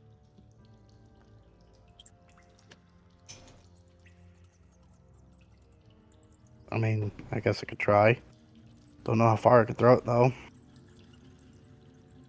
Everyone ready? He winks at you and says, "Don't worry, I'll assist you."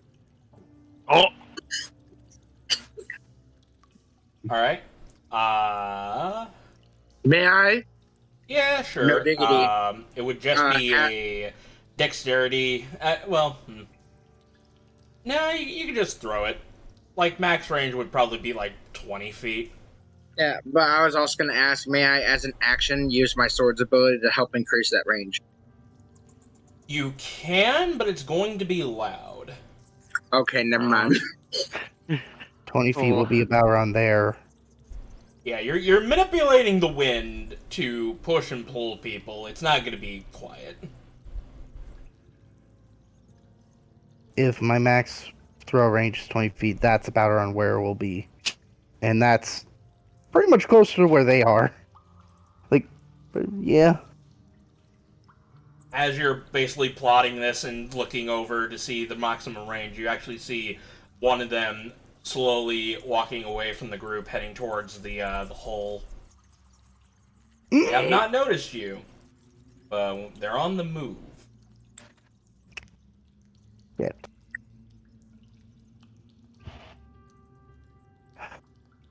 Okay. well, damn. Well, you guys want me to throw a stone? I'll throw a stone. I'll throw the stone as hard as I can towards the cliff. Alright, roll me a persuasion. Persuasion? Try to persuade them that they want to go after the stone. Counterpoint, can I do animal handling? How would animal handling work? I'm trying to use animal-based instincts of noise reaction and how they will react to it. Like, as predators, they would go after it, but as prey, they would run away from it. I get what he's meaning. Yeah, but that's not how animal handling works, unfortunately. It's more so trying to basically just... I think... Yeah, let me look up. It's just a question. I'll try persuasion, but I'm shit at persuasion. Give me one moment also. I got one little idea. Let me see if I can do the said idea before you do that. Yeah, you use the skill to calm, train, or understand animals. I think persuasion's weird here too. But that's my thought. I'll get in mind. Not really a skill for distract. Strength Perception? throw, it makes a noise, then you roll a save for the animal. Yeah, that's why I'm having him roll persuasion. It will roll insight to see if he'll go after it.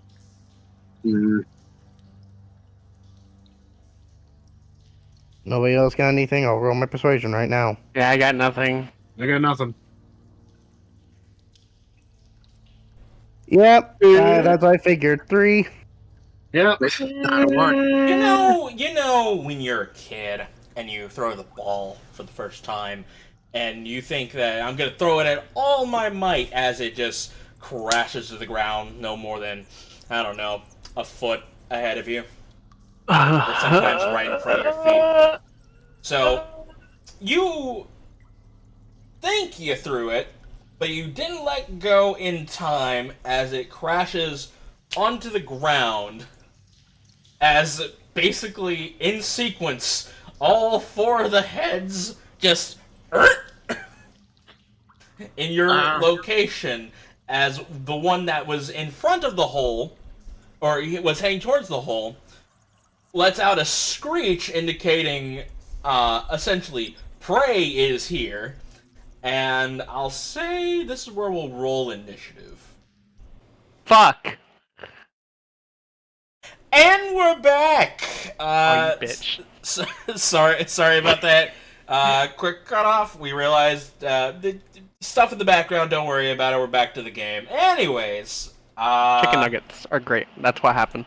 Chicken nuggets are great. With that we can agree with. Let's go ahead and kick off combat. Chicken nuggets are great, and we're so fucking cooked. Oh shit, my sheet went We're cooked by these chickens. I got cooked by a nugget. you're about to be cooked by a nugget based off these chicken ass looking motherfuckers. Like I said, we're cooked. Anyways, Wait, I wonder if they taste like chicken. possibly. We'll find out. Yeah, we'll find out. But first up is Brutus. Alright, I'm gonna move straight up northwards, getting a better visual sight on all of them. All right. That's a big ugly one. Seeing how this is gonna be a big fight, I am going to use a bonus action to cast Gale Weapons. And for those who don't remember what they do, a swirl of air wraps around both my crossbows, both my hand crossbows, giving a +1 to damage for all rolls. Along with it, the bolts are now considered magical damage, and they fly straight and true no matter the conditions. Oh. Now with that out of the way, let's fan that damn hammer. Hugo. Fire. 18. Hugo! Did you name it Hugo? Yep. Oh my god. Oh, I see it. Masterwork Hugo. What the f... I like it and don't at the same time. There's a reason why. I'll explain it after a game. Please Backstory do. reason, don't worry about it. Oh. Okay, if Uh, it's backstory, I'll wait till I discover it. does 18 hit? 18 will hit this creature. Alright. Now, just to clarify, you're attacking the one in front of you, correct? Yep, the closest one. Gotcha. Alright, dealing 9, 10, 11, 12 points of damage. Mm-hmm. Second shot. 12. 12 will not hit, unfortunately. And reload my crossbows, and then I'll take the rest of my movement to the other corner. Hopefully I will make a good distraction as a bait. Alright. Because everybody else is in stealth, the only person that honestly failed the stealth roll was Metra, so yeah. So continuing onwards. So yeah, you broke stealth, so you are known. Everybody else they don't. Moving on down the line to Starzin. You are currently hidden. Still in stealth.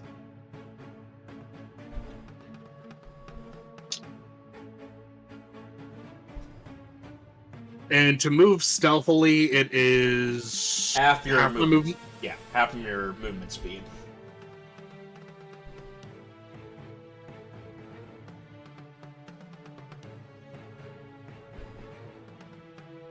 So if I go here, which is, hang on, I'll explain in a minute. I'm just trying to get stuff measured. Okay, all right, that's fine. And that's 45 feet, and I have cover if I'm back here, right?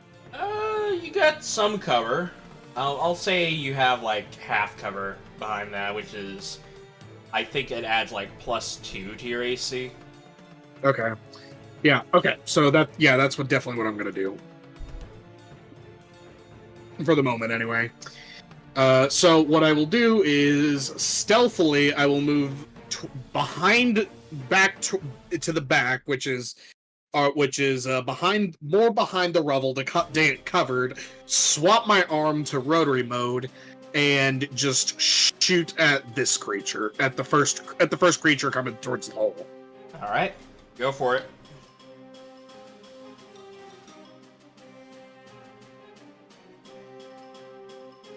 First shot is a 17. Hit. 14 piercing.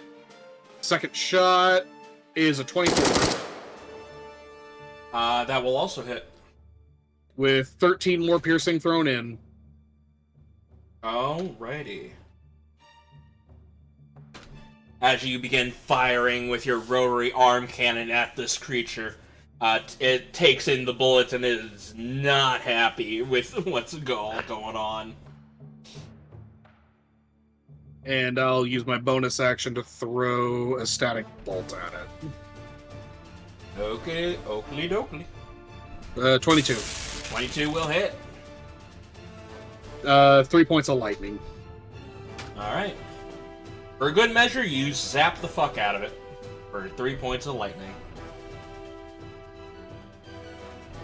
That's all my actions. Alrighty.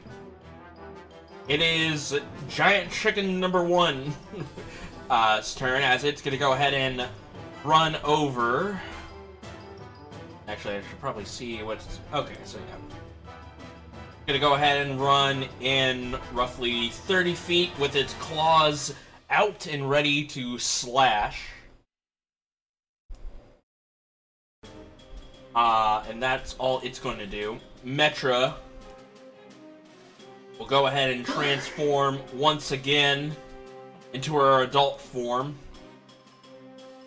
Seeing bigger enemies, she's going to go ahead and, considering that she failed her stealth check, she is already known, so she's going to take this opportunity, head up to the front, and is going to go ahead and cast... You know what? There's a big cluster of enemies. She's going to cast Slow.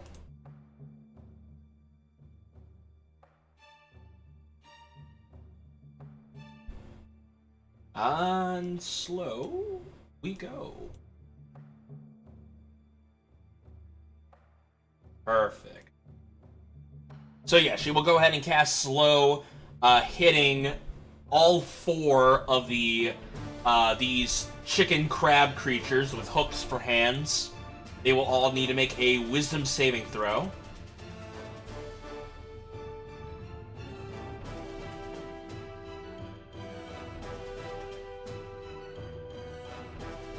Okay, so first one was a success. Second one was a failure.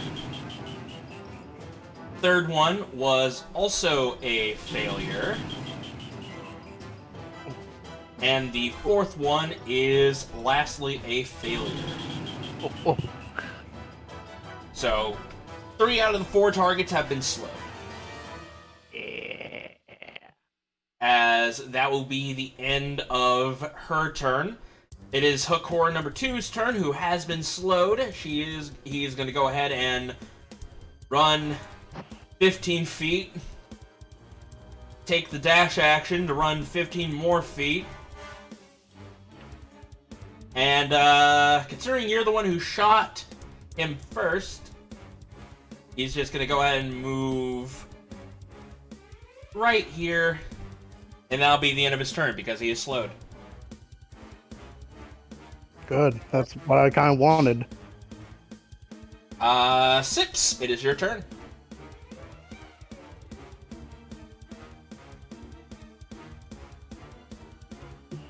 Bud, Yeah, I'm here. your turn. So this guy is slowed. He's in here now. Mm-hmm. I am going to, I'm gonna do this where maybe. I mean, yeah, it's usually good procedure to just eliminate what comes through first. I'm gonna move up here, and I'm going to use my new weapon, Mistral's Edge. I'm going to attack twice. The first one is a 15. 15 will hit. Oh. 13 damage. It's know. slashing damage. Okay. 13 magical slashing damage. Okay.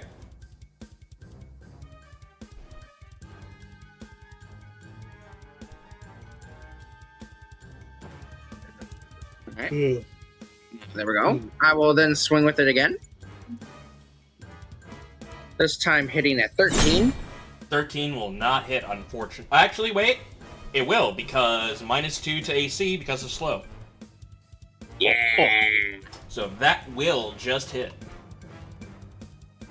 11 magical slashing damage. It is still up, but dear God, it hurts. Oh man, that's its friend is coming up soon.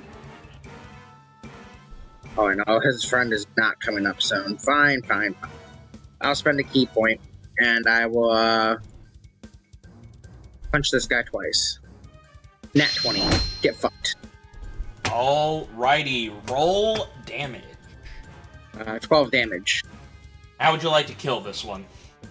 I slash it twice, and I kind of get up underneath it, and then do like a big upward kick, hitting him right in the jaw.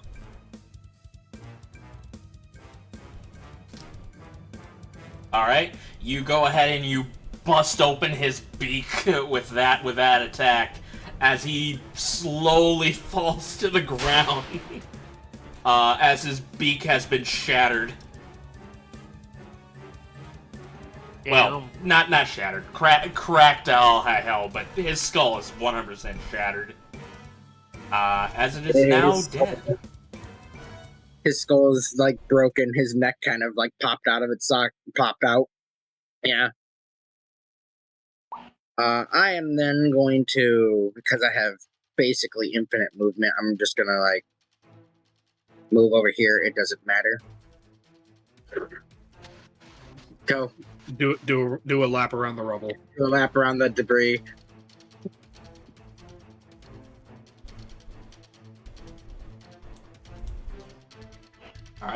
Is that the end of your turn? Yes. Alright, hook. Okay, so the chicken creature with the hooks for hand, number 3, will go ahead and take the dash action to move 30 feet. That's the end of its turn. Javnung is going to rage unless somebody stops him. Nobody? Alright. I think he's okay to rage again. He will Yeah, I think he's rage. okay to rage for time. Alright. I think that is his final rage. Yes, that is his final rage. Actually, no, he has one more rage left. Because he used one against the weird creature that you fought in the room with the books, and then you fought 2 water elementals. Oh, then yes, this is his last rage. Alright, he will go ahead and run up. And he is going to start swinging with his great club. And instead of lightning, he's going to go for cold damage. As he reckless attacks to gain advantage, as he rolled a 25 and a 27. Both of them hitting. First attack on the hook horde that is the third hooked horde that is slowed. First one dealing 18 points of cold damage. And then the second swing dealing another 18 points of cold damage. Murder. As that will be... Yeah, that will be the end of his turn. Zilyana, it is your go. Alright. Oh, he's taken up almost the entire of that doorway. You can move through allies. It's not about that, it's about line of sight rather than... You can shoot through allies. Yeah, right through the body. Let me see which... I can do 2 Eldritch Blasts now. Let me see, 120... Pretty sure that one is in 120 feet range. Yeah, well within 120 foot range. I want to Eldritch Blast that one twice. Hey, go for it. Wait, do you have Hex? I don't have a Hex up. That would take... No. I mean the spell What? Hex. What level is that? Because if it's level 1 or 2... No, I don't think I do. Aw, man. I would think I would have it, but... I'll go back over the spells and stuff after this over and yeah. see if I forgot. Yeah, Hex is a actual 5e spell where every time you cast on a person, they get a disadvantage on a ability check that you choose, and essentially you deal extra damage for each hit that you deal on them. Yeah, It's I just really don't know if good with Eldritch Blast. I was gonna say I can check real fast. I'll check after the game. I'm not gonna worry about it right now. If it's not on your character sheet, you don't have it on you right now. Yeah, I just wonder if I even have it in general. But yeah, Eldritch Blast, double roll. Let's go. 1. I rolled a 25, doing 10 force damage. Which one are you shooting at? That one, I'm not very descriptive. I would say above him, like more north. Yeah, above North, Javnung and the slowed, so the non-slowed hooked horror. Yeah, non-slowed one. 25, 10 force damage. I go again. 11. Pretty sure the 11 does not hit, does it? Yeah. Well, hang on. How does that... You're technically stealthed. And it's one action. Hang on, I'm trying to figure this out. I get what you're getting at. It's one action to do both of them. I would say they're probably within. You know what? I'll call upon the council, which is you fuckers. Should this have advantage because this is a one action spell technically? I should say so. Yes. Yeah, I think so. Because if you play, what is it? I'm gonna name drop the game, Baldur's Gate. If you can cast 2 if you cast you cast Eldritch Blast at the higher level, it does shoot 2 at once. It goes boom boom. Both blasts go out simultaneously, so technically both of them would gain advantage. Okay, so all right, writing it down. That's how we're gonna play it.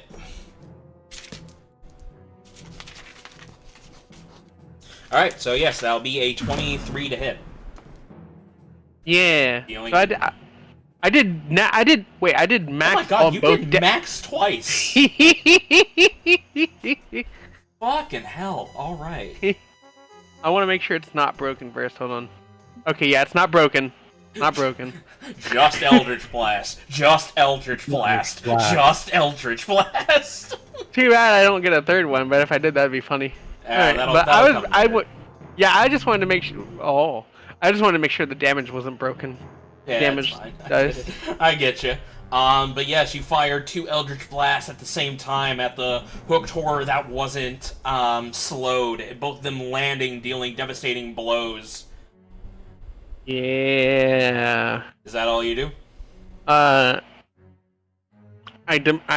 use bonus action and tell Grep to do the little taunting pull down one eyelid, tongue out face. Okay, so you want him. So you want him to use the help action to give the next person an advantage on their next attack. Is that how you want to? Oh, I was just doing a funny, but if that actually will influence that, fuck yeah. Yeah, essentially, yeah. The way I'm saying Like a distraction? You're distracting, so yeah. Yeah. Yes. Alright, go ahead and fly him to whichever you want. Whichever enemy? Yeah, who are you trying to give the help back? Yes, choose an enemy that you I want want it to distract. I want it to be this one. Do I have to be right up next to it? Yes, you have to be within 5 feet. Oh, poor Stitch. Wait, He just turns his head back before range. he just turns his head back before he leaves with the sad eyes, realizing, oh, you sent him to his death. Okay. But I sent him for a good cause, and he'll get, whenever he's resummoned, he'll get a hug afterwards. He's doing a good job. Let me do it for you. You're doing. I hate to say this, but you're doing positive reinforcement for suicides.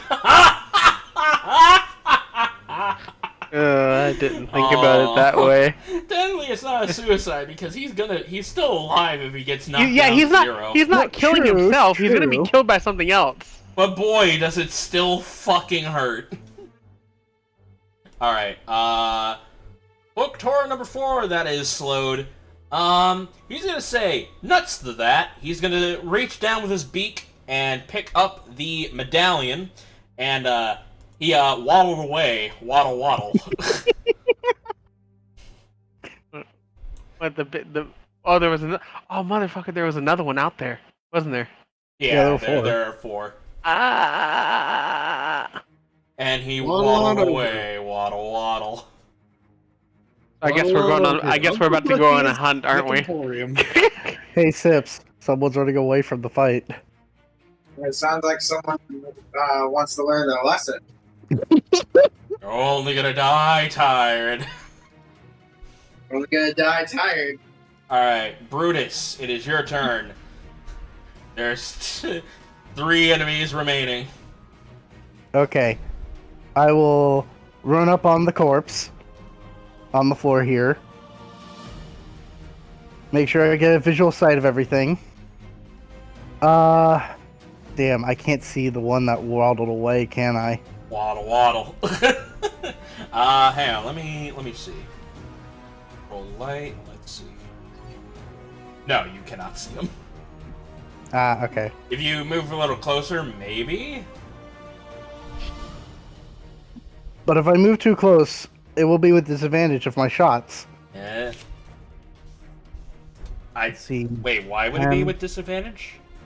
The ruling you guys said, because if I'm 5 foot, no wait. You have Is that the one? you have the thing that allows you to shoot with a melee, don't you?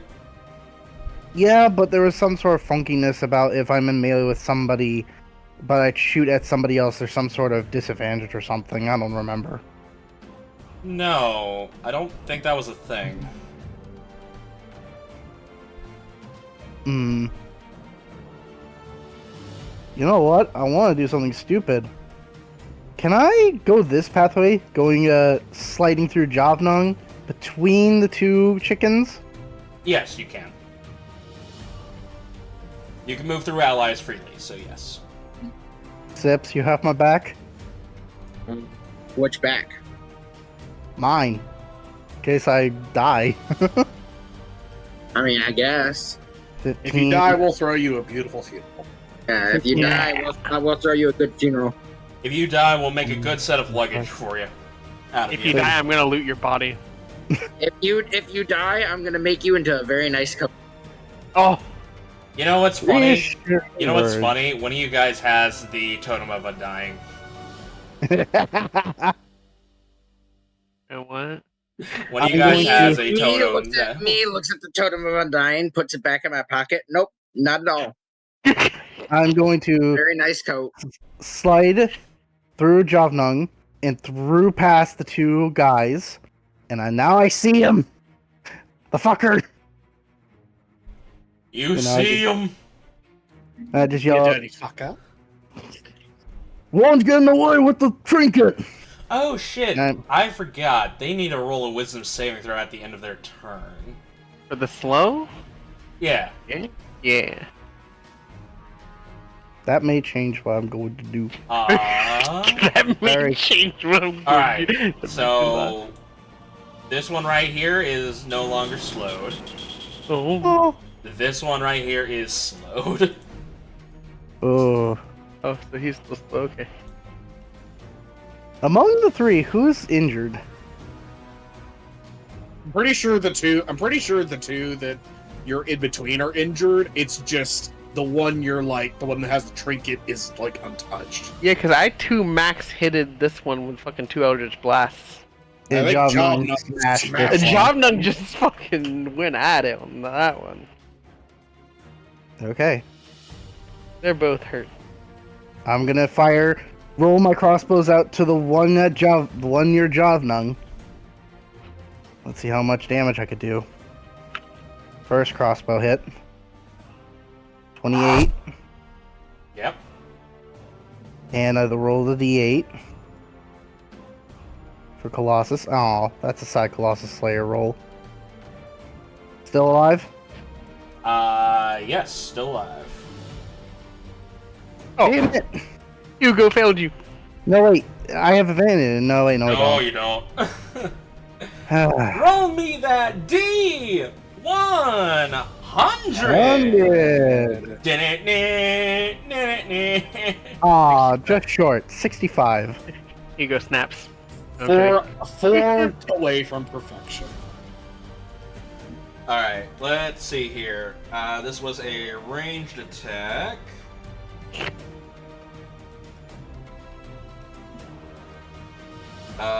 Range, he rolled a 65. Yep.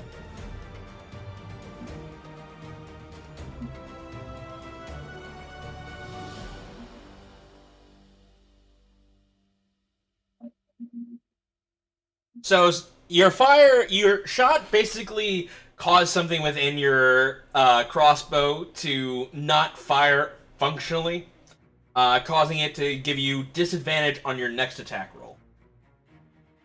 With just this crossbow, or with any attack? With that crossbow in particular. Good thing I have a bonus action with my black horn. But I will remember this. This is gonna be fun.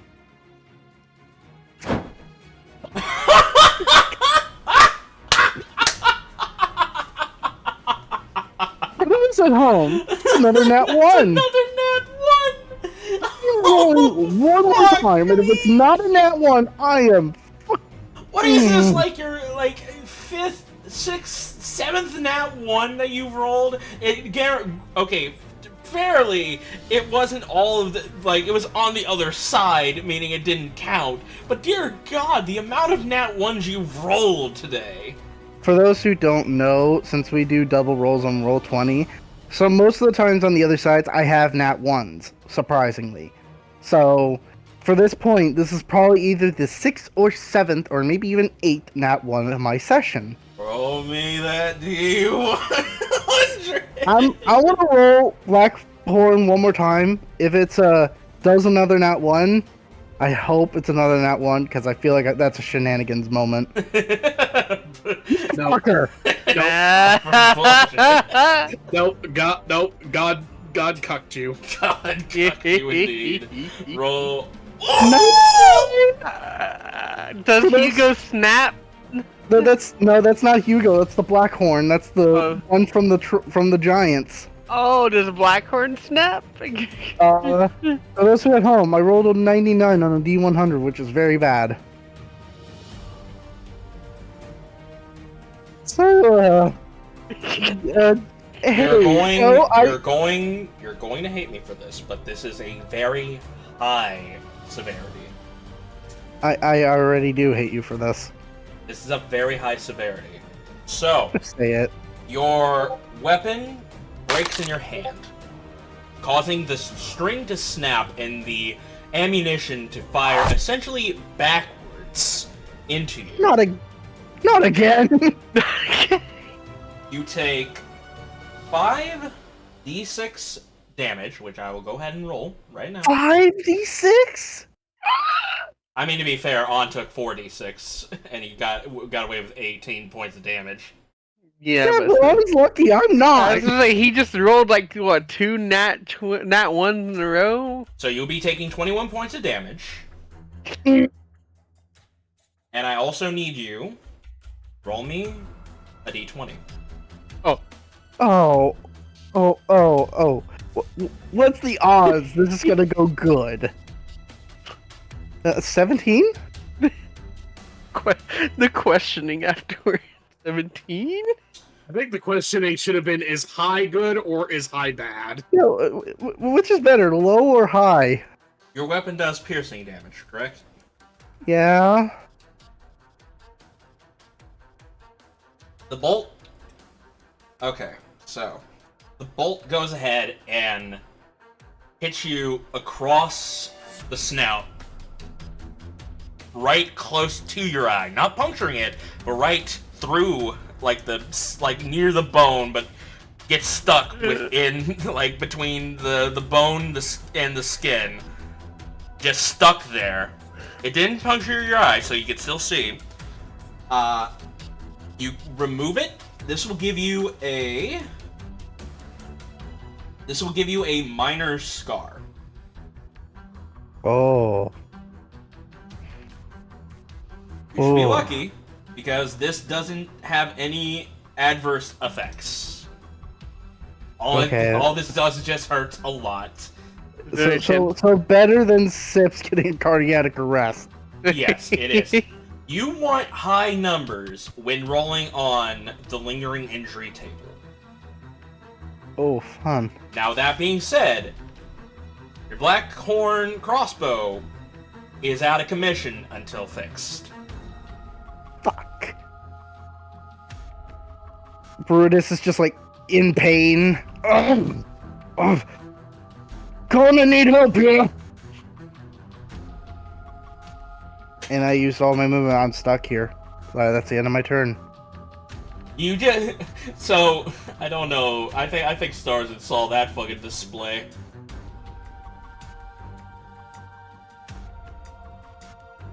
Just saw Brutus. Yeah, he saw that fucking horrendous display of his crossbow exploding on him and causing that arrow wound. It's just like at moments, Brutus turns around, fires one shot, loads, prepares to fire again, jams, switches to Blackhorn, and Blackhorn just fires back at him. And now he's just like, ugh. Alright, Starzin, your turn. Yep. Alright. Getting up here would be difficult terrain, right? On the rubble, yes, it would. Alright. I'm just planning to get right there. Let's see.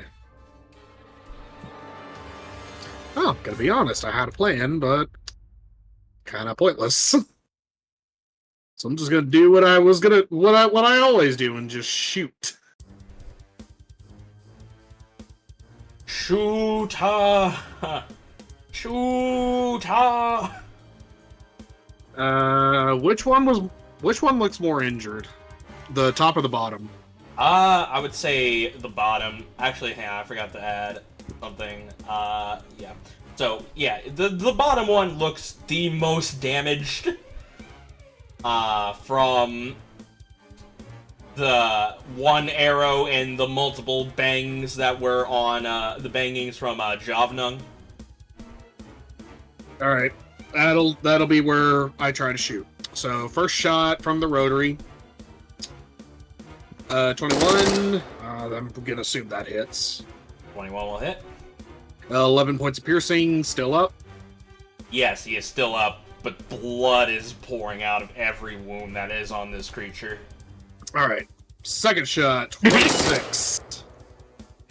Let's throw another 15 in there. Alright. As you fire both of your shots into this creature, there wasn't too many bullet wounds and smashes across its shell. It gets on its knees, lets out a final bit of air as it escapes its lungs and falls to the ground dead.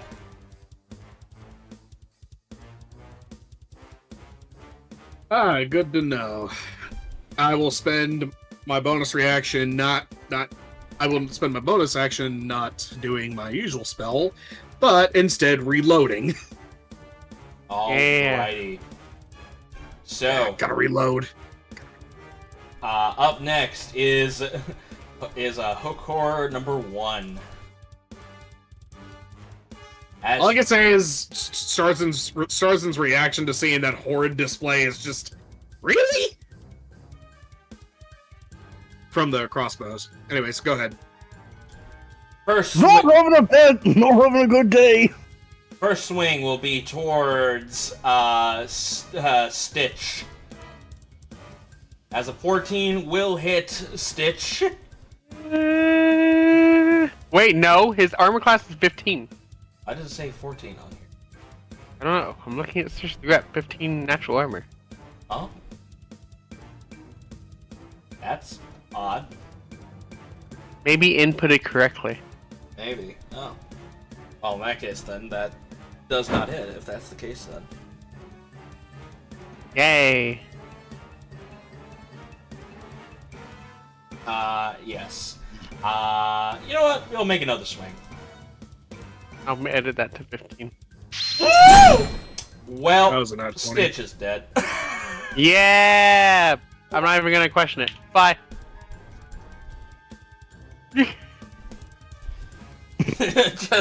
just bisects Stitch and he just out of existence. As the hooked horror turns to look at his only victim that is very well wounded. Nope. Man, I hope he would be more distracted trying to figure out why the thing disappeared when it died rather than died on the ground. No food. Oh well, turn to gator meat. That food. Turn to gator tail. There's no tail like gator tail. Oh my god, no. Ah! Now it's in my head.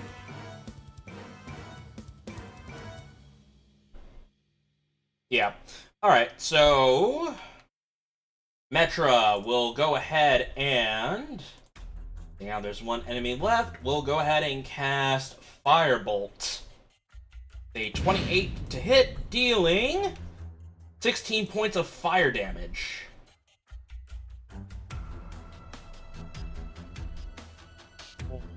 It's too late. I've already decided that. I can't change my mind.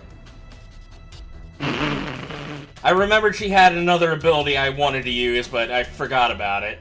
So it's too late now. And that'll be the end of Metra's turn. Sips, it is now your turn. Okay. I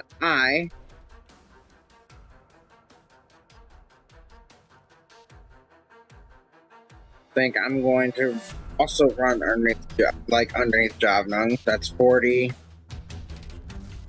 50, well, 45, 50, 55. Now this is my max run. He is within 20 feet of me. I would like to do that one thing. As an action, I'm going to try and hit him with an attack. 14.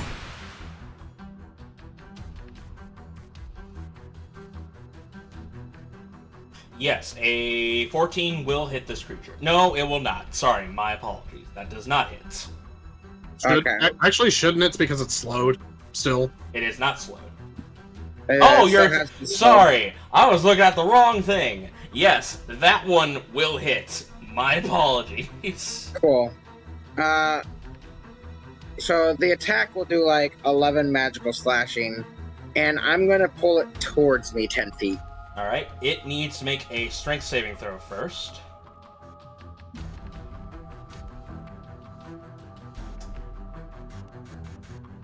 By the way, the DC for it is 14. Okay. It rolled a 17. So that will succeed, so it will not be pulled.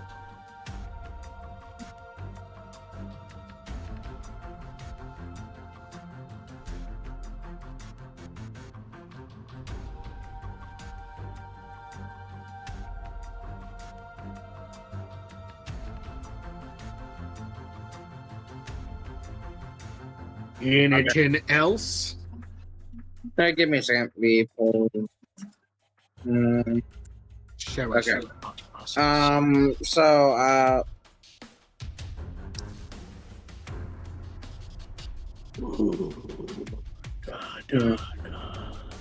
that was my full action. I Oh. guess I can spend a key point.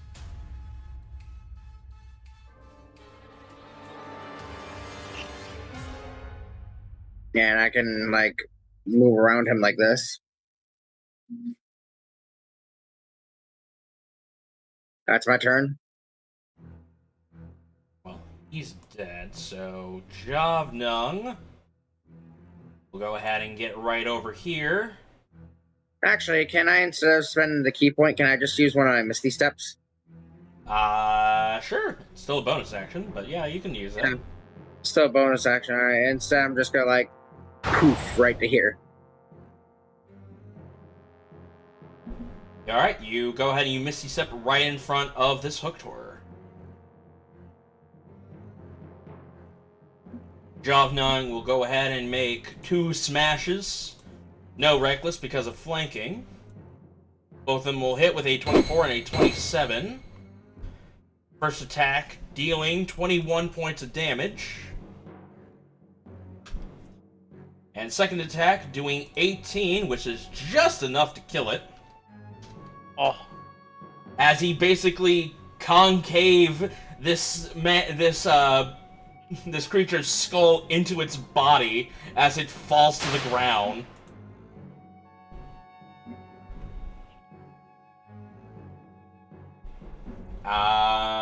And for the rest of his movement, so he was right here, so he moved 15, and he can move.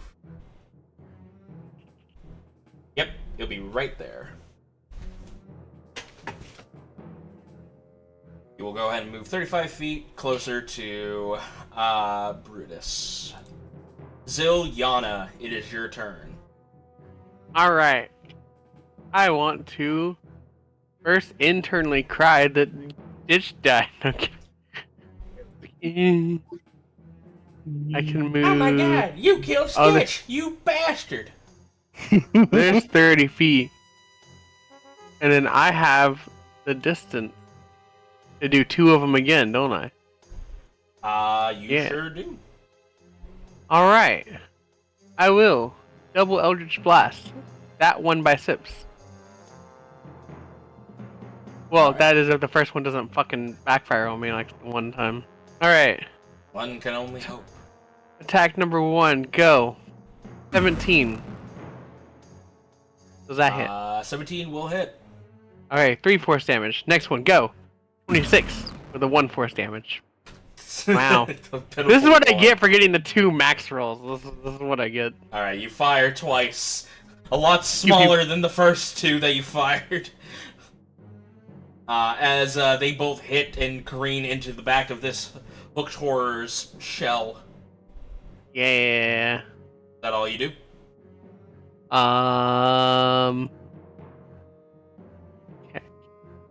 I don't think I can do anything else as a bonus action, can I?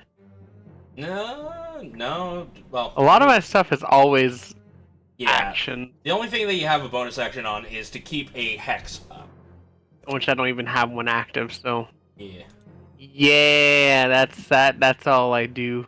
Alright, so this hooked horror is going to go ahead and run up to here. He is then going to feebly try and swing.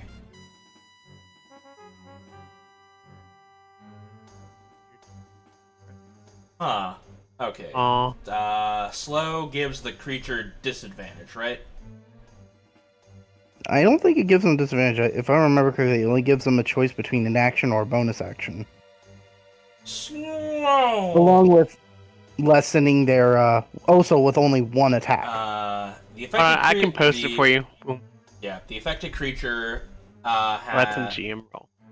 An affected target speed is halved. It has a -2 penalty to AC and dexterity save throws. It cannot take reactions. On its turn, it can either make an action or a bonus action, neither both. Regardless of the creature's abilities and magic items, it cannot take more than one melee or range attack its turn if the creature... Okay, so yeah, no, it's a regular roll. If I can see it, even... I want to intrusive thoughts if it's attacking, but that's within 60 feet, but that's not. And I don't know if I can even see, because I can see maybe the clip from this angle. Can you see him through your line of sight right now? Like through your... through the... Yeah. Well, you...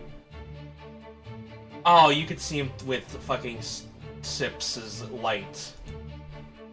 Hang on, let me go ahead and copy, delete, roll, light.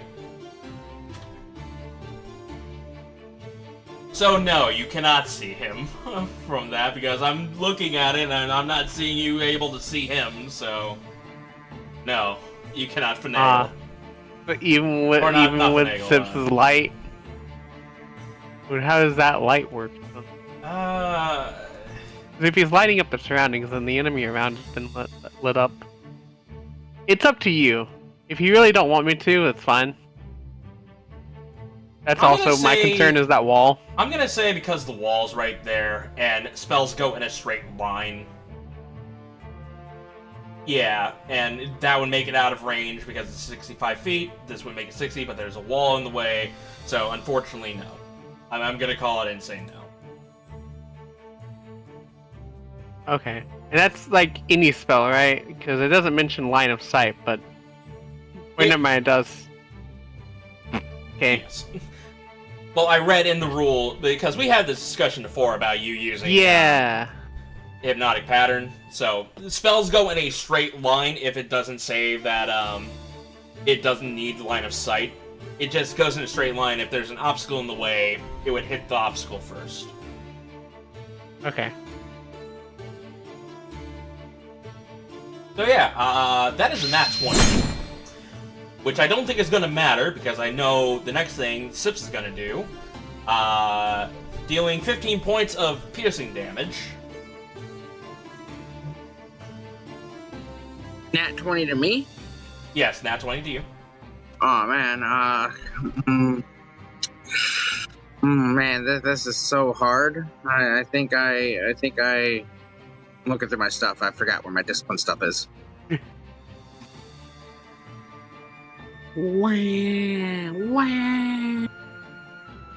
Wow. Okay.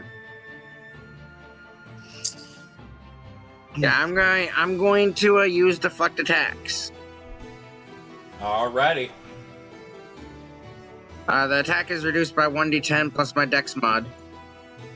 So I'm gonna roll the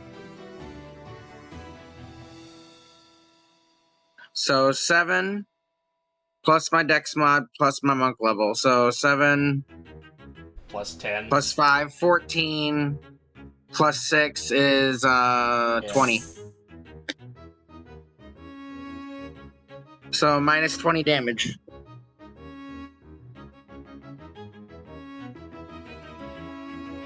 Is it still hurting me? Wouldn't be 16 because it's wisdom plus your level, which is 6 plus 3, that's 9, plus 7.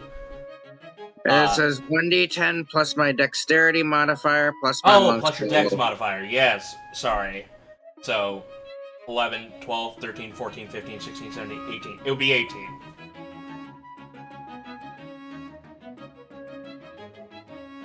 Which, 7. Yep. 7 plus 5 equals 12. Okay, 12. And then Plus 6, that's 18. that's 18. Okay. Which, by the way, you covered the damage, regardless. It dealt only 15 points of piercing, so you managed to deflect the attack. Okay, I don't have to use agile parry too. Or not agile parry, what is it? Using Whatever it is. Using Mistral's edge, you go ahead and you shift the attack and rebound it. Do you want to make a key point to make a counterattack, or? I would love to, actually. I'm going to... I think I can. 1 second.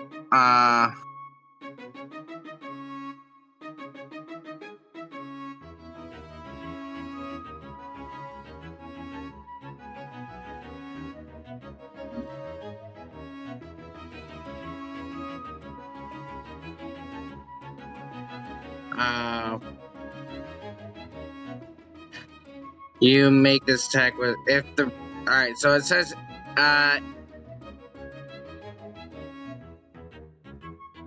unarmed strike against a creature within the creature, or a creature within range.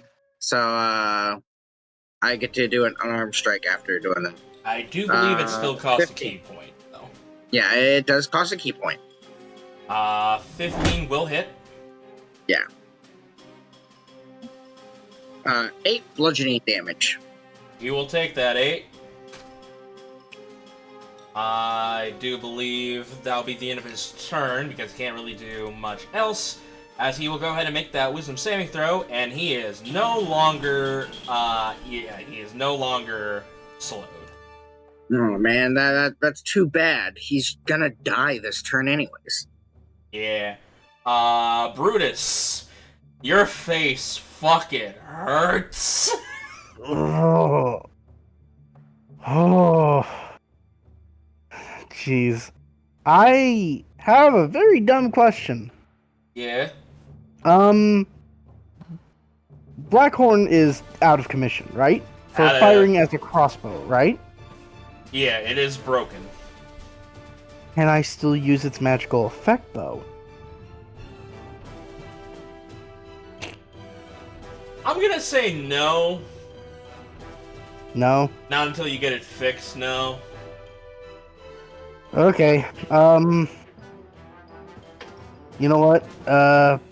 Brutus is seeing that he's probably not going to be good for most of the rest of this fight. He's going to, go up to the wall here, past Jobnung, telling him, help Sips. And, as an action, I want to try and unjam, Hugo. Alright, you know what? I'll allow it. You go ahead and you try and unjam Hugo. Go ahead and, Dex check or Fletcher's tools? Nah, you're using an action to unhook it. I'm gonna say that's all you need. Okay. I will use a bonus action for my first ever fighter feature, Second Wind. So this will be a D10 plus my fire level, so it's a 1. You go ahead and you let out a nice fart. Man, that smells like the Louisiana swamps. Does anybody have a fart reverb on the soundboard? I do. Can you click it, please? Yeah. There we go. As he activates second wind. 15, 20. I have to take a moment of breath. He's gonna hug the wall around, try to make his way slowly, while holding on to the pain. You know, try not to make the bolt any less worse. That'll be the end of my turn. I just assume you already yanked it out of your fucking Yeah. face. Oh You yeah, would no, think I he was did. already gone. It's just that the scarring is gonna form over where it went in. Yeah. Yeah, right up against the snout on your left eye. That's Like gonna be- underneath your left eye.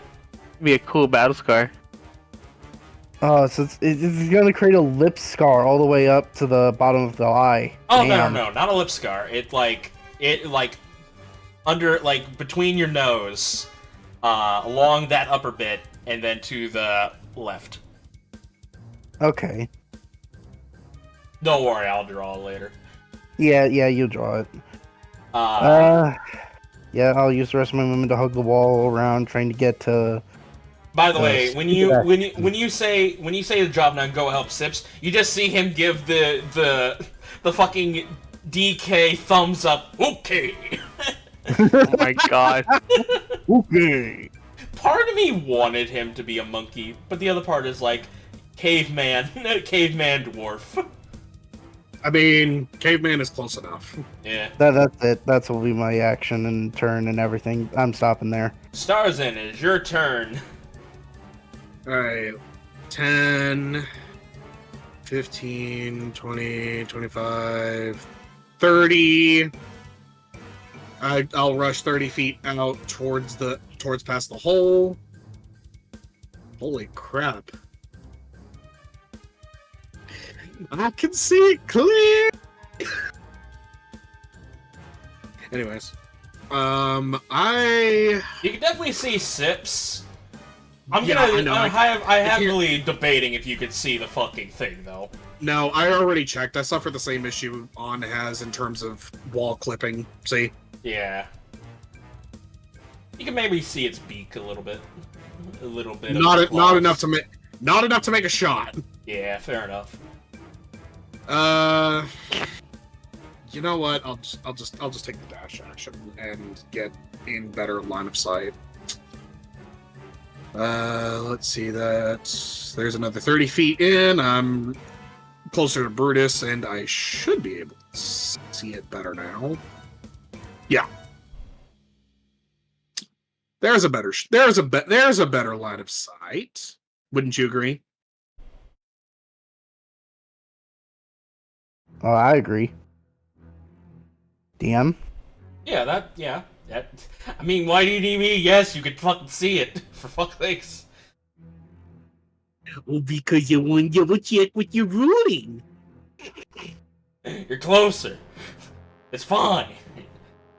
Bonus action static bolt, because it's what I can fucking do. You fucking- Never mind. I'm just gonna fucking kill myself. I'm not gonna finish that thought. I need to stop with it. I guess I'm gonna go fuck myself then.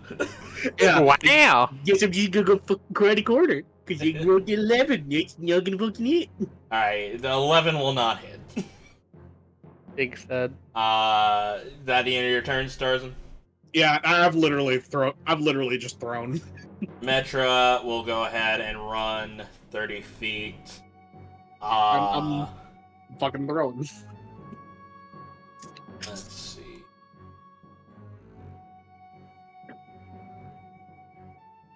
Okay, so... I mean, technically, visually meaning, just right here, you would be able to see it. Based off of how large it is. Yeah. Yeah, alright. Yeah, we'll say that can work. She will go ahead and cast... She's gonna cast Magic Missile. Actually, no. She's gonna go ahead and use temporal bolt. Yeah, temporal bolt. You know the fucking word. I can't speak. I think it's temporal. My mind keeps on thinking tempura, like the fucking fish. 21 will hit. You know what? Casting it at 2nd level. Dealing 7, 8, 9, 10, 11, 12, 13. 13 points of damage. Force damage, to be more precise. And it will need to make a... Yeah, range attack on a hit deals that much damage. And it's stunned for 1d6 round. Okay, so yes. I need to roll a d6.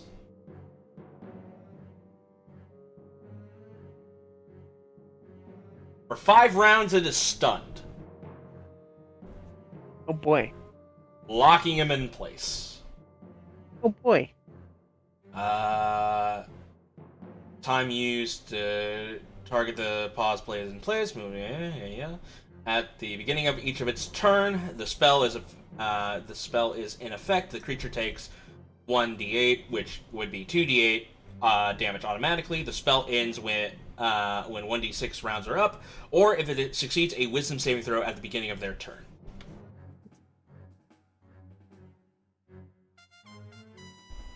Yeah. Sips. You see this this pale green bolt of energy hit this creature and is now stunned in place. Have at it. Have at thee. Finish him. Rip and tear. Do ultra combo. Ultra combo. Yeah. What? I guess no ultra combo. Muted. I'm muted. Don't worry about it. Don't worry. Be Oh, no. happy. Be happy. Yeah, don't worry. Be happy. I don't want to be Yeah, happy. we're doing an ultra combo. Finish him. Ultra. That was almost a nat 20. 17. Well, it's with advantage because it's stunned. Oh, Yep. I have to remember that for my attack then. Yeah, just roll one Um, more time, single digit, and then the next one will be with it. 17 hits. I'm assuming Yep. 10 magical slashing damage. Okay. My next attack at advantage is going to be a 24 to hit, dealing 8 magical slashing damage. Is he still up? Or do I do the thing? He is still up. I see. I'm going to do the thing.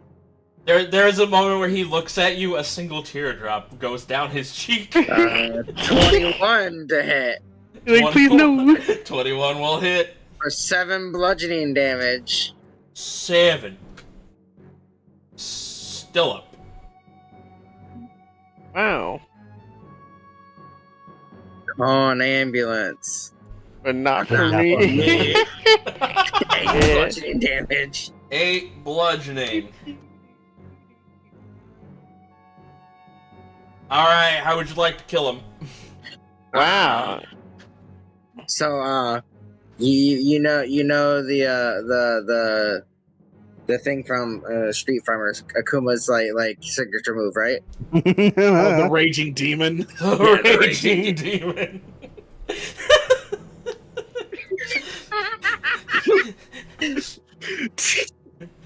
Hey, get over here. Raging demon. No! No.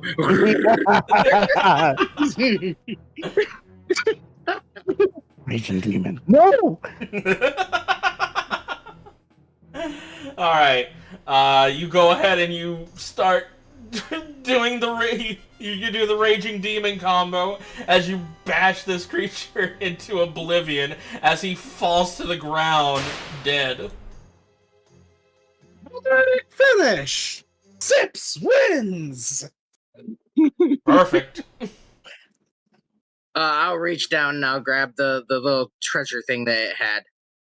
Oh, it definitely pops out of its beak that it had it in its entire time. It just. And what is it? A little golden box or whatever it is? It is a golden medallion. Let's go ahead and get the thing for it. No, not you, not you. You, I do want. So, let me go ahead and describe what it looks like. It's a golden medallion engraved with the image of a sailing ship through a portal glowing faintly with magic from the elemental plane of air. With several different carvings along the side of it that looks to be like arcane runes of some kind.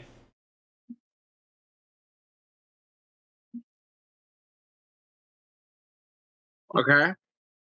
Yeah, essentially it's a golden medallion. And you have it. I can go ahead and send you it. Okay, cool. Yeah, I'm just gonna pick it up. I'll put it in my pocket. Just put it in the pocket. Oh my god.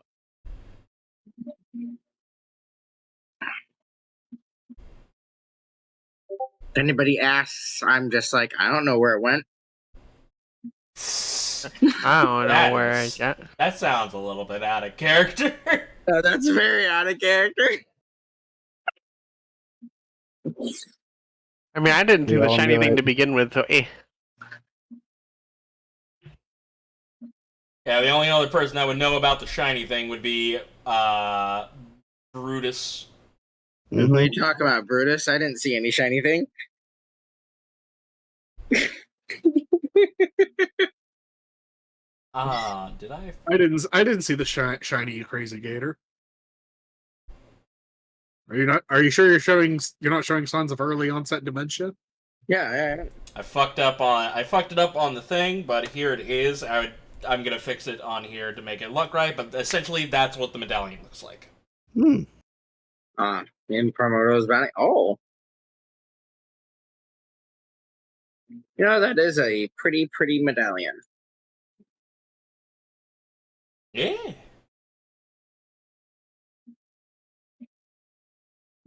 All yours, Sips.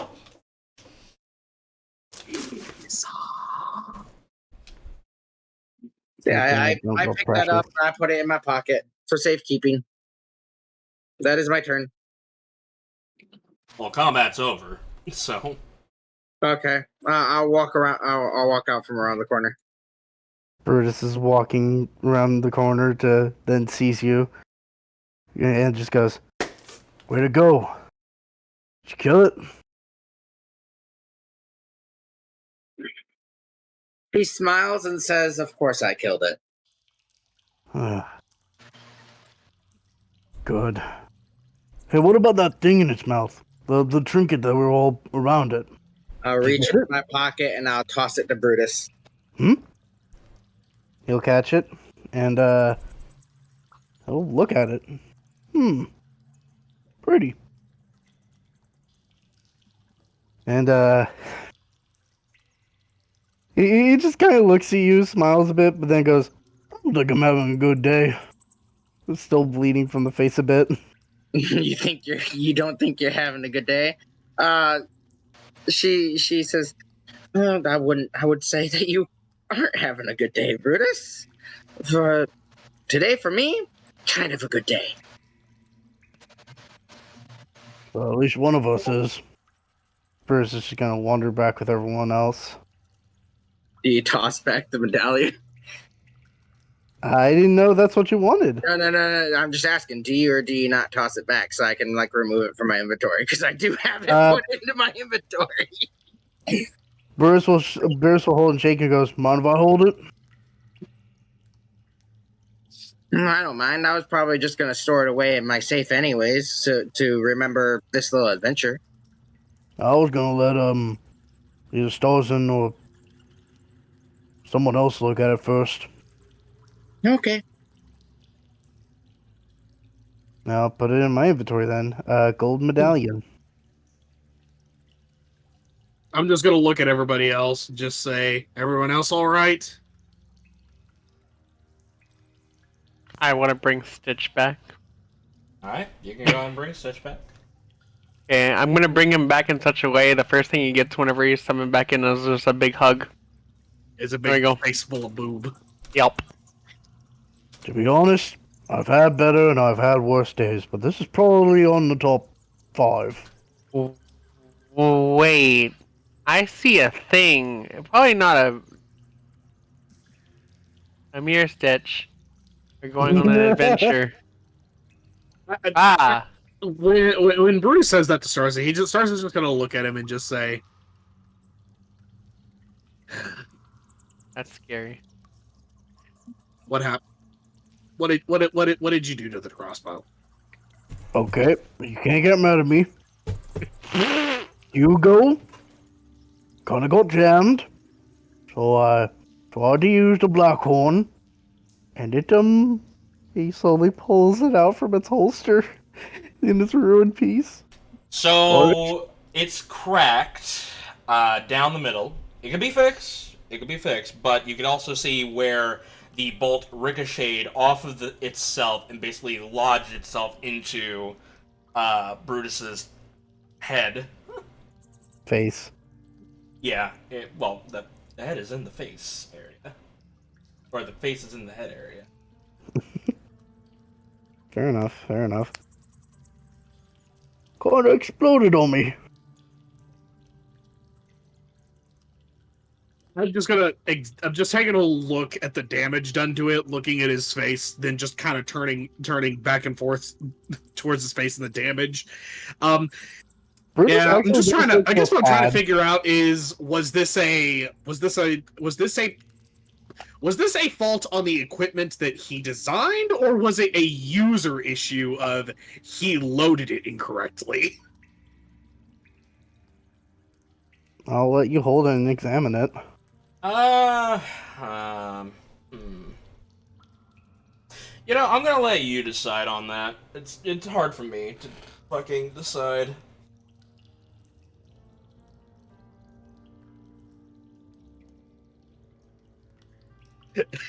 I don't know why he would give me that power, because I would say it's kind of a bit both. On one hand, Brutus did try to whip it out and use it in a very spontaneous move, unlike his normal shootings. And on the other hand, it is like a horn, nearly pure made out of a crossbow, nearly made out pure of an orc or a large Ogre. horn. Yeah, an ogre horn. Or not? Yeah. Shit. Yes, it wasn't. It was an ogre. Yeah.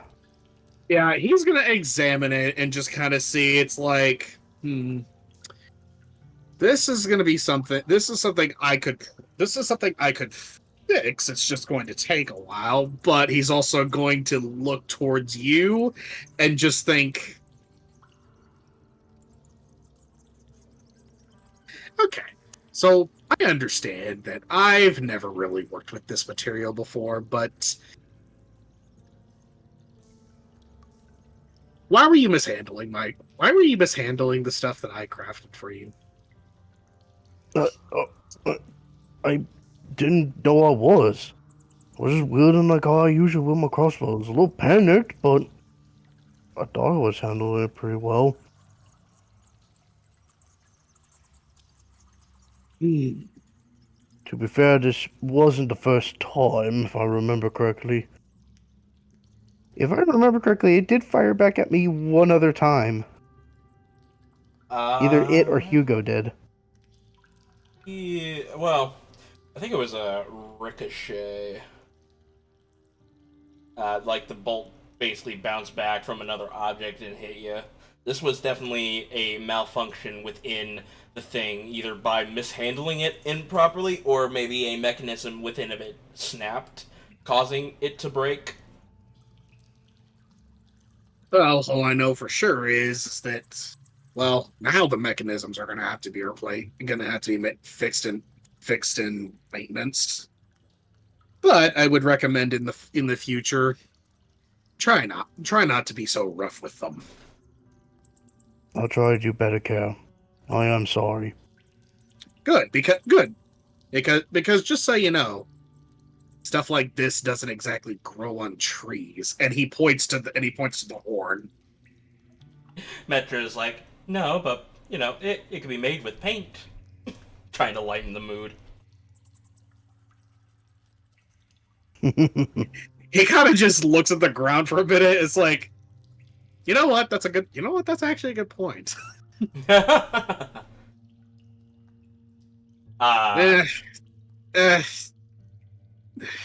Hold on to it and try not to cause any more damage to it. Got it. No. Because if it ends up breaking and becoming irreparable, you're not exact. Then you're really gonna have to scrounge for your own new crossbow. Anyway, Brutus will take it back carefully and wrap it in a cloth and slide it easily back in its holster. Did I threaten you? Yes. Yeah, good because I don't need to be constantly making new shit if you're gonna break them.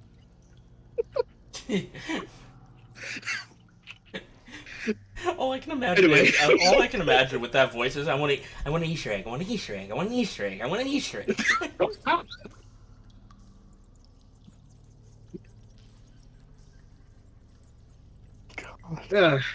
Anyways, as you all turn around, you see Jobnung just sitting on the edge of this cliff looking out to the expanse that is below. I'm gonna head towards the cliff and just kind of take a look at what we see. Actually, I'll get next to him. So what do I see? I'm gonna collect. Oh. Well, hang on. Who all comes over there to see this? Brutus is gonna collect his bolts, but he is gonna look out towards the cliff when he gets near here. I'll come take a look. That will stay a little bit further back. As you all look out from the edge, you see what can only be described as essentially a new world. One that's definitely unlike what you've known, where you see miles beyond miles of just earth, just throughout the expanse. Occasionally, you see forests of ginormous mushrooms and their luminescent spores just lighting up specific areas of this underground civilization. Water flowing from above into a river down below as it goes through a current that just sweeps across the expanse. It is definitely something that none of you guys have ever experienced before, and now are witnessing the somewhat beauty of the Underdark.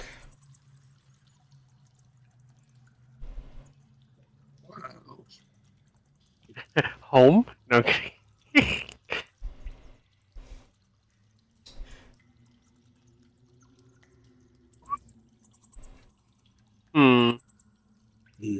I think my character will sit there and just keep staring at me like this. In a way, very beautiful. Can you say that again? Yeah. The mic my character will just be looking out and basically saying, "This is in a way, this is kind of beautiful." Like, in its own way. Not gonna lie, you're kind of right. I can definitely agree on that front. It's honestly unlike anything I've ever seen. Yeah, I've only heard stories about the Underdark from other travelers back on Silvervein, but this is nothing compared to the stories and books I've read about it. Well, kind of same here. I've never really heard any stories from my family about them, but I've heard some sort of tales from fellow explorers and hunters while I was traveling. They don't really give too many details, but always say it's just a whole other world. It is a Ouch. fascinating thing to behold. And honestly, most of the information I've learned, either through studying and from the little conversations I've had with Iris about it. Wow. Maybe we should bring Iris down here before we leave, so she could see at least this. I Might not agree. be a bad idea. Oh, before I forget, Clyde, are you with us still? Yes, I am. You saw up ahead on the map where you were with the hooked horror, right? I was over there, yeah. You saw the opening? I seen, this cave opening over here. Alright, just double checking to see if you saw that or if that was clear. It wasn't clear until you, mentioned it, but, now that I'm looking at it, yeah, I see that. Alright. You can go ahead and put your character back to where they were. Oh. My character's curious because I see something else. No, don't Let's- select 3 people. Let's investigate the remainder of the area. I think after this little escapade, we might want to consider heading back up to camp and maybe taking a break and resting up.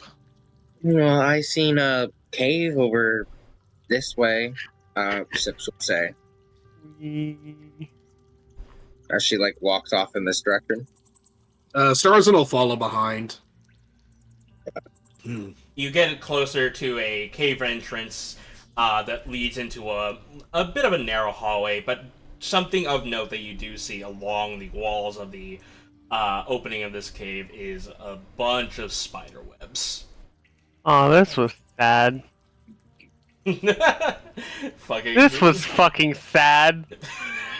Fucking Zilyana looking around the walls, seeing if there's some secret, but no, it's just more cave. This is my Dark Souls and Elden Ring experience. Dead end.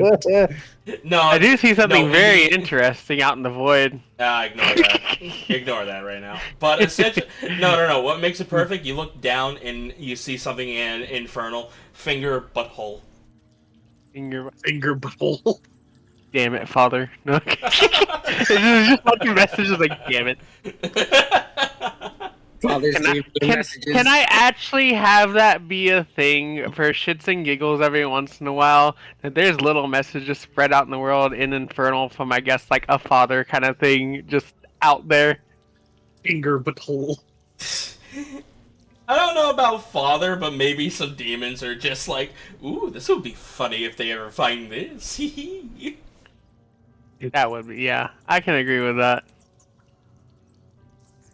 Okay. Well, Starzin just kind of sees the cave and this little cave entrance and just thinks, well, doesn't look friendly, but and again, I guess nothing down here is all that friendly. God damn it! That's what I did wrong. It deleted the wall for the fucking cave. No. What? So the reason why you were able to see out of the void was because originally I had a fucking wall there, but I guess Roll20 deleted it when I was moving things around. Oh, this right here, down here in this corner? Yeah, there was a wall right there that I made. Oh, you couldn't see behind it. Yeah. God damn it. Yay. It's okay. Oh.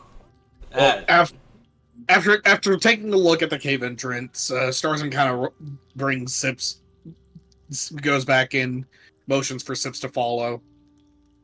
He goes back over to Zil. Did you find anything over that way? Found a dead end. And a message in Infernal. No, I'm gonna keep that to myself. The message from Dad. Try finger butthole. Well, I did notice there was another little hideaway over there. So, this one's empty. Yeah, I was This about is to say, empty too. I've already looked over there too. There's nothing over there. Okay, so the only way forward is through that cave surrounded by spider webs. Ooh, spiderwebs. Wait.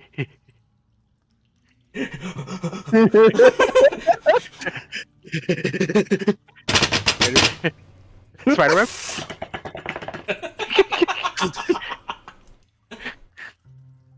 Ooh. Anyways, you find a cave entrance covered in spider webs. Yeah. Okay. Well, let's say I think it's a good time for us to head back to camp and take a rest. Okay. Everybody else in agreement with that, or Okay. Well, I'm kind of in agreement, but gestures to the creatures. Should I carve any of them up, or should I save them for later? Carve some. I want to see if they taste like chicken. All right. couldn't hurt to carve some up. All right. It's free food too. Well, Anyone else gonna assist me? me in and out of character. I don't know if they're actually in a bit like poisonous on the insides. I'll assist. Just because they're not on the All outside right. doesn't mean they're All not. right. Thank you. Roll me survival checks. All right. How many? It's a large creature, so 3 per creature. So starting off, we'll start with 1 and we'll go around. Okay. 21, 14, 24. Then for another, 22, 23, and 14. Oh, God damn it, the other not one on the other side. Boy, aren't you glad I'm Do helping you? I hear 11? All right, half and half, or should I just do all 3 here and leave one behind? Since- Actually, I should have stopped you and let's. All right, so the first 3, which one is that? That will be to that one actually. Okay, so it's gonna be a little bit interesting because you can't get. Actually, well, hang on, maybe. So first one was a 21. That is a success. It's success. You get both of its claws. Oh, Okay. They are sharp. oh, Yeah, like these massive razor-sharp claws are the signature weapon of a hook horror, used to render the flesh and climb the rocky walls of its lair. Each hook is 10 pound each. I'm gonna be over encumbered at this point, I think. They are. I think I need to dump. Yeah, they are. They do not expire because it is made out of stuff that will not expire. Callus and bone and stuff. Yeah, essentially. Yep. You get 2 claws out of that one. You get 2 units of its exoskeleton.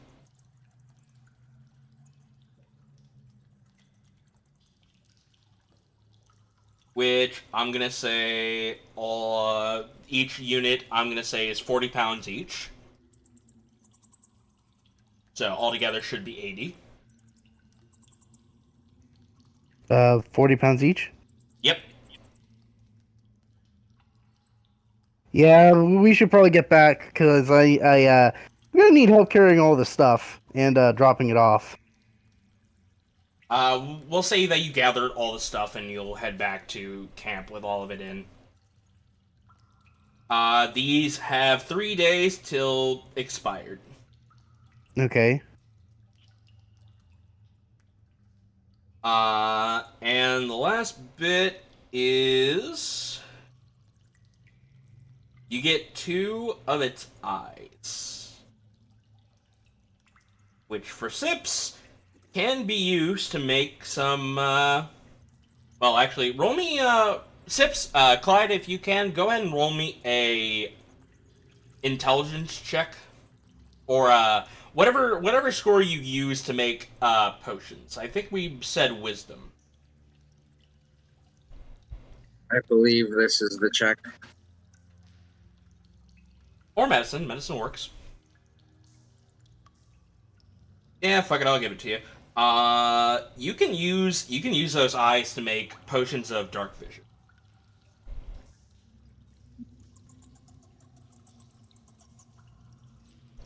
Which could come in handy since some of you guys don't have dark vision.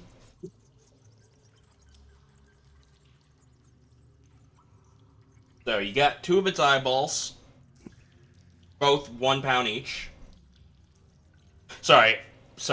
Yeah, both 1 pound together, so half a pound each.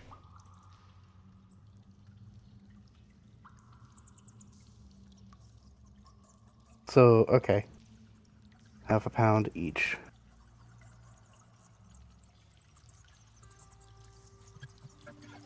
There we go.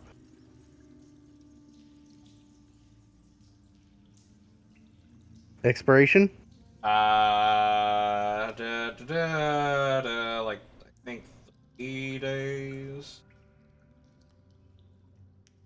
Yeah, you have 3 days to, essentially get this thing in somewhere. Okay.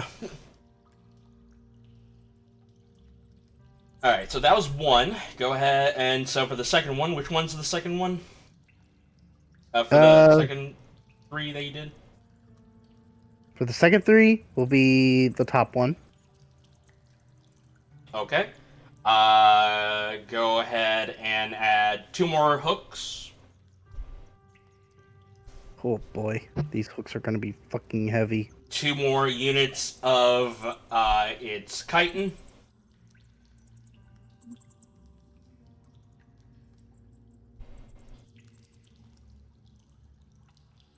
Mm-hmm. And I'm gonna say, oh yeah, and 2 more of its eyeballs. Okay. All right. What? Unless anyone else have anything to say, I think that should be good enough, because we have way too many materials that will expire at some point. Yeah, we can go back and cook it. Sounds fine to me. And also, if you're okay with this, DM, just for flavor's sake, I do cut off some whatever amount of meat I can, and for Zilyana on Zilyana's request. Yeah. All right, let me go ahead and get how much fucking meat you get. Our Oh, family. yeah, Our family. You know what it is, huh? It's always in my head now. anytime Sonic does it, it's in my head. All right. So for the 2 you've carved, okay. So in total, you have 40 pieces of meat, weighing 160 pounds altogether. Okay. 40 pieces meat. And weighing in total? 160 pounds altogether. Yeah. John, I'm not gonna need your help on this one. He just picks it up with the fucking single hand. Oh. You know what he does? He goes ahead and pulls out the chitin, which is, the shell. He places it all onto the thing and just lifts it up. Efficient. Okay. Okay. I'm ready to go. All right, let's head Yeah. back then. Rest time. Alright. I will go ahead and take you over to where your friend. All I see is blackness. All I see is Worry that. about it. There it is. All I see is black. All I see is the voices in my head. They talk to me. They understand. They talk to me. So yes, you return back to your crew, who've all basically sat down and started, talking. Some of them are playing cards with each other, just waiting patiently. As soon as you guys arrive, Gaines was the first one to react as he pulls out a spear, realizing it. She's like, oh, you're back. Well. Yep, we're back. Found anything interesting? Oh, we got quite a story to tell.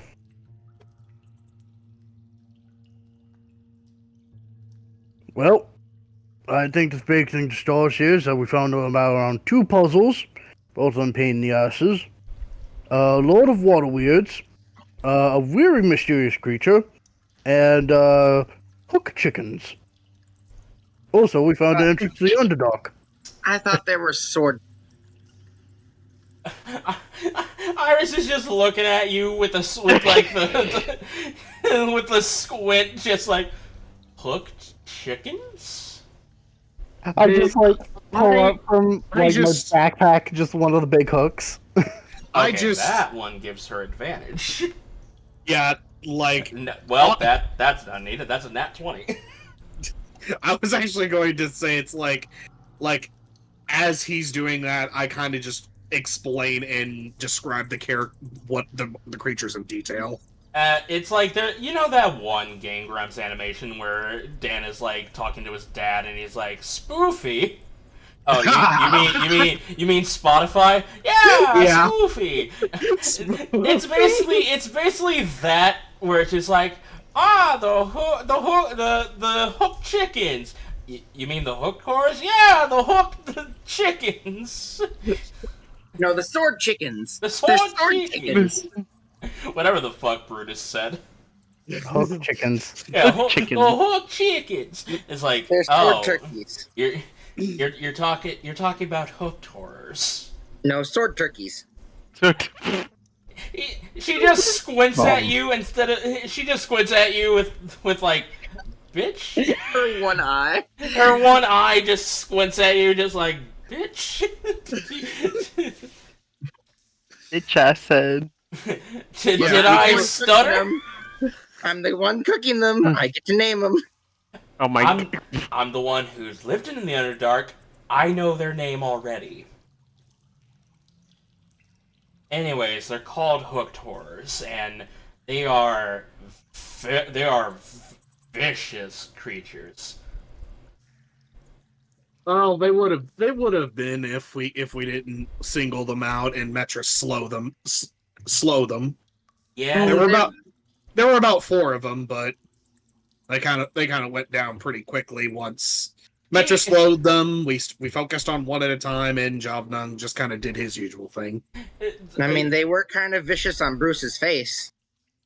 What are you talking about? Brutus did that himself. Brutus is like putting his bag down, ready to like unpack everything. He just now like sinks his head in his head further. Akane comes over and start using her bending to heal you, Brutus, by using her water bending to cure your wounds. And as that's I'll get to that in a minute. Iris is like taken aback by saying there was only 4 of them. She's like, wait, 4? Huh? You must have fought a small group then. Do they normally attack in bigger groups? It depends on the location. Like, they can get up to 6 to 10 in a group. That must have been why the one was trying to run. Yeah, they're essentially pack predators. I guess we managed to get a scouting party. Well, good thing we took out what we did and buggered out. Yeah, last thing I would want is get on the other end of their hooks. But if you have them, they can be made into very fine weapons. We picked up some stuff from them, but I mean, I could tell. Looks at Brutus's overflowing. Looks at the shell that contains most of the stuff. Mm-hmm. yeah. So we got stuff. There was one other creature we came across that was just strange. It went invisible. Okay, I'm going to just. I'm going to Brutus, describe once again in detail what the creature looked like, what it did, and other stuff. Brutus, go ahead and roll me. Go ahead and take 5, 6, 7, 8, 8 points of HP back. Oh, thank you.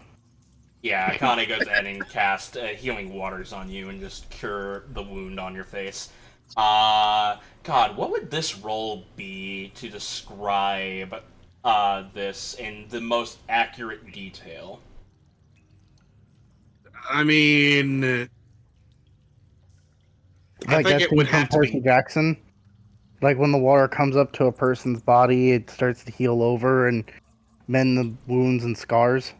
Not that fucking him describing what that invisible creature was. Oh, okay. Sorry, I mixed it up because of the healing you were giving me. Sorry. Well, Yeah. what were you saying, Creepah? I was thinking it's like, well, trying to describe a creature accurately from memory would kind of be like one of those things where it's a history, but if you want me to throw like a extra bonus in there or something like that, I guess we could say it's something, or Honestly, I think just this like is, roll a straight. Honestly, I think this is more of an intelligence check and her rolling insight to see if she understands everything that you're throwing at her. As Bruce is unpacking, he I mean, does I can roll unpack just straight intelligence if you want. If it helps, he does unpack the parts that That does help. That will give her advantage if you're getting out the pieces. So go ahead and roll. Yeah, like Oh. the very colorful hide it had, the claws, and the membrane. Yes, go ahead and roll a intelligence check Damn. with a 12. Double 24. All right, I'll go ahead and roll Iris's insight. See if she understands it well. For context viewers, that was 2 19s I rolled. So yeah, Iris rolled a 13. So yeah, she basically if she went over went over the DC that is 24, it would just go over her head. But since it didn't, you passed her DC of 13. That's how I run that. She now I'm gonna need a fucking roll to see if she knows what this creature is. With that she does. Her eyes go her one eye goes wide when you fucking describe that, and she's like, "You fought a void shaper?" Huh. We did. It was not a pleasant time. Yeah, I bet. Those things are the most... well, not the most. There are many other creatures that are definitely more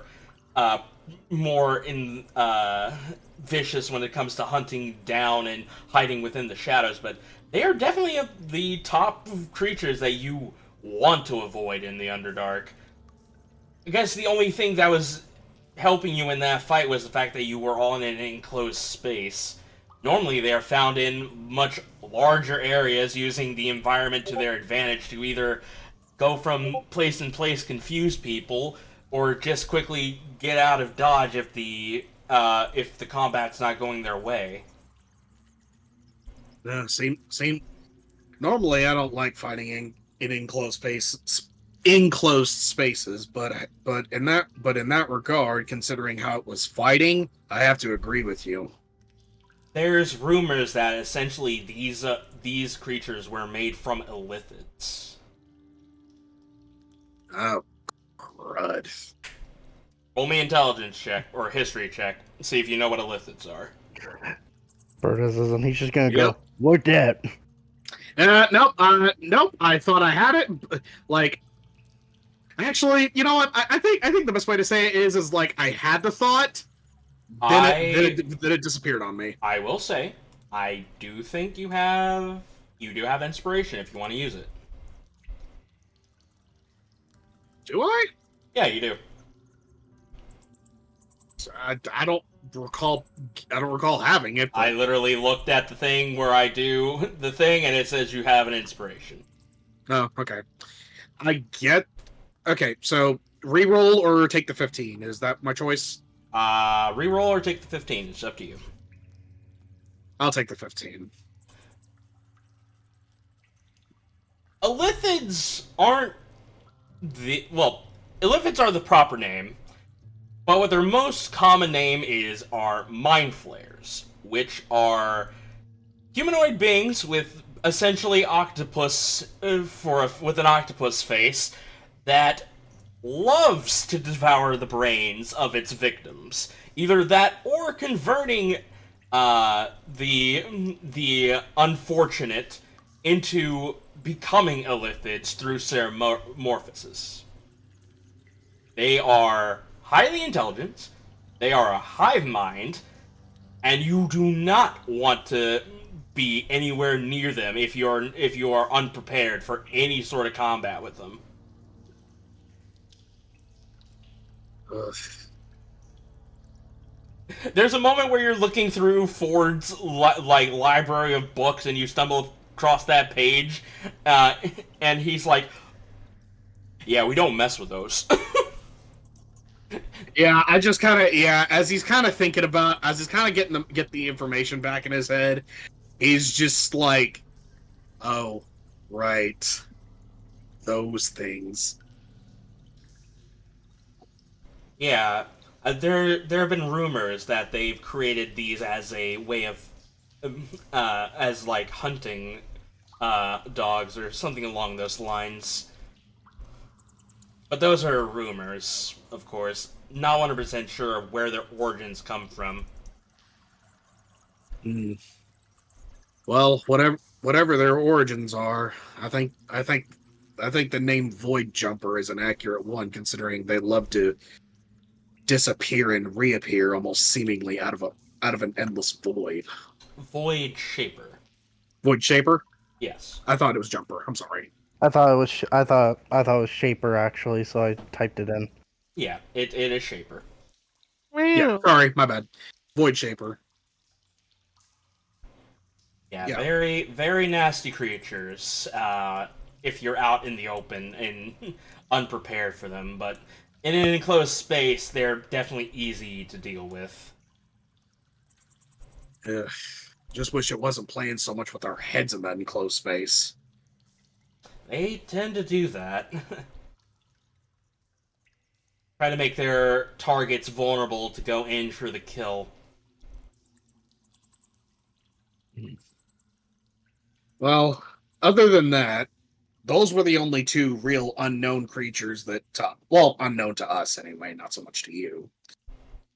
But those were the only creatures we really came across. Everything else really wasn't all that notable. At the end of the temple, we did find that big we found a big hole that led to a cavern, which actually gave us an overlooking view of the large section of the Underdark. Of course, by large, I mean it's just a large area, but I'm sure it's a drop in the water compared to the Underdark as a whole. It is, but keep in mind, not all Underdarks are the same. I am interested in finding out what this one holds. Well, maybe you can come along later to see the view of it. We really didn't find much of another way through except a cave with some spider webs around it. But after taking on that Void Shaper and those hook horrors, We figured it's a good idea to come back and rest. Yeah, I think that's a good idea. Honestly, I couldn't give you much about what would be on the other side of that hole. A lot of things can have spiders like abilities in the Underdark. So there's not much I can give you on it unless I know what creature it was exactly. Yeah, we didn't see any creatures, just the webs. Well, well, I mean we are well. Uh, well, since you're all here, I guess we can all hang out for a bit. Maybe play some cards. Take a good rest before you head off and explore more of the Underdark. Hmm. Explore. That'd be nice. E. Well, I do gonna want to ask a question. And We pretty much have explored that entire ruins, right? for As the far most as we part, I could? believe so. Hmm. So what do we? So I do want to ask, since the ruins didn't exactly have an exit, and we're potentially going deeper. What are we going to for to get him back up? Well, like I said before, Akane says after she gets done patching you up, I can manipulate the water to where we can all leave when the time comes for us to leave. It's a bit slow, but I can do it. Hmm. All right, that's good, and thank you, by the way. Not a problem. Uh, Jade will go ahead and hop up, says, and ask, "So, did you find anything else besides a bunch of monsters?" Well, actually, yes, a few things. Zilyana, you still got the book? Yes. I'll hold out the book. Who wants to go? Who wants to start identifying? Between Starzin and if you want Metra. How about Um, okay? How about this? Starzin, you take care of the book. You might have ideas or something about it, and Metra could take care of the amulet. That's fine with me. Yep. Can agree. Alrighty. So starting off the book. Okay, so while attuned to this tome, you gain proficiency in the arcane skill, if you do not have it already. If you do, you gain expertise in that skill. You can also cast the Shape Water cantrip at will, and the spell Control Water once per day without expending a spell slot. There's more to it. I just need to look up something real fast. I instantly know. I can already tell. I instantly know who that's going to. Okay, that's exactly what I thought. So, Control Water is a 4th level transmutation spell, allows you to do many things. Such as cause a flood, part water, redirect flow, and whirlpool. Nice. On top of that,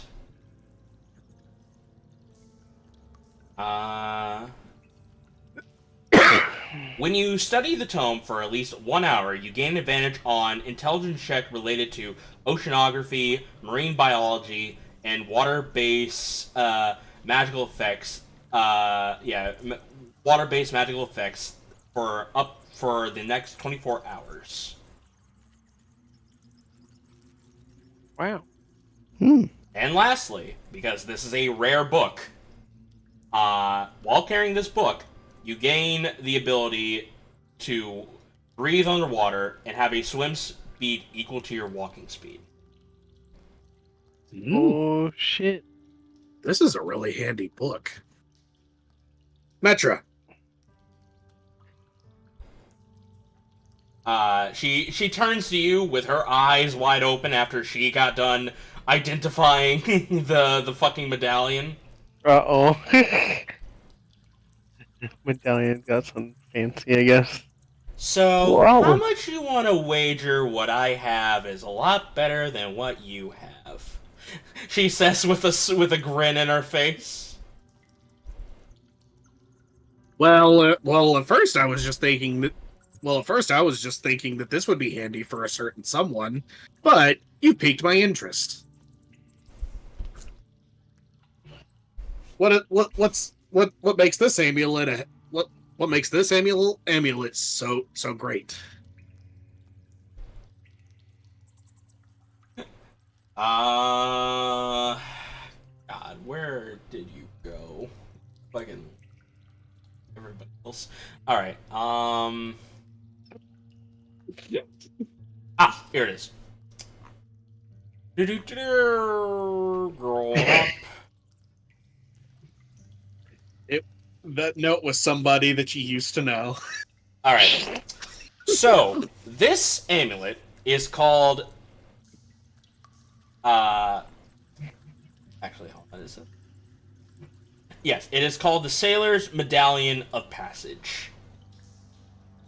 Essentially, what this does: once per day, the wearer of the Sailor's Medallion of Passage can initiate a magical ritual to exchange up to 2 crew members. To begin the ritual, the wearer places the medallion on the ground. The medallion then emulates a soft magical light, projecting holographic images of all the attuned crew members in a circle around it.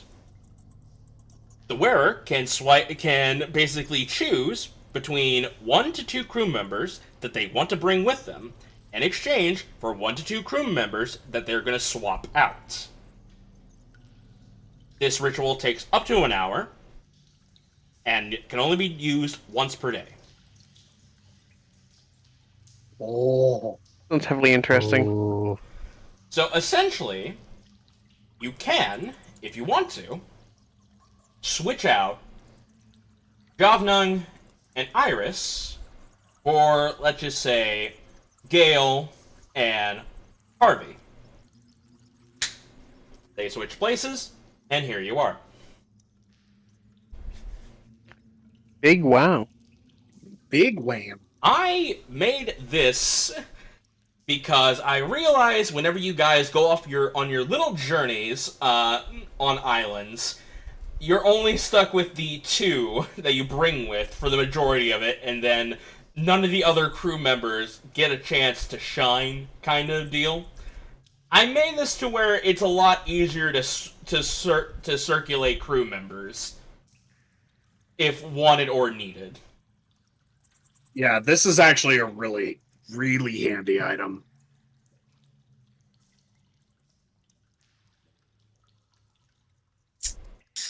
I'm digging this one. As Metro describes it, I'm just like his eyes go wide. And he's like, oh, you're actually right. That actually is better than this. So the only conditions is it only works on crew members that have attuned themselves to the ship, kind of like forming a bond with the ship and the captain itself, essentially. So we can't do it on any random person that's on our vessel. They would have to be actually a part of the crew. Right, I understand. Makes sense. Part of the ship, part of the crew. So currently right now it's not exactly useful, right? Currently not right now, no. It would need about 24 hours to get accustomed to the ship, so that, and the crew that's on the ship, essentially. But first we would have to actually get back to the ship. Yes. So, what did you get? What was the book? Oh, this is actually a really handy tome that I was thinking might suit you better. So, and he described, so it gives you water breathing, a swim speed equal to walking speed. It gives you control water cantrip, the control water spell, and the what cantrip? They give you the shape, water cantrip, and control Shape water spell. Okay. Did I miss anything from that? You gain if you do not have proficiency in arcane, you get it. If you're proficient in arcane, you get expertise. And then if you study for an hour, you get advantage on oceanography and marine biology. Correct. Okay. Well, this tome basically would be seems to have the shape water and control water spells. It also seems to possess a lot of knowledge on oceanography, marine life. Not to mention it seems to have expert knowledge in how Arcana works. That and from the identifying, it also seems like it would grant whoever uses it water breathing and a swim speed equal to their regular movement.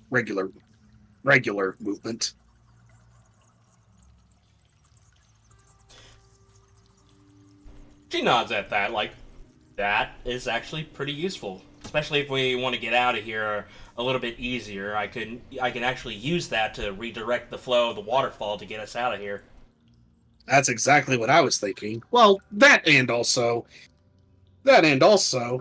you are our only wizard in the crew, and you would actually get the most use out of a tome like this. All right. Yeah, because this can only be attuned by a spellcaster. That's the other thing.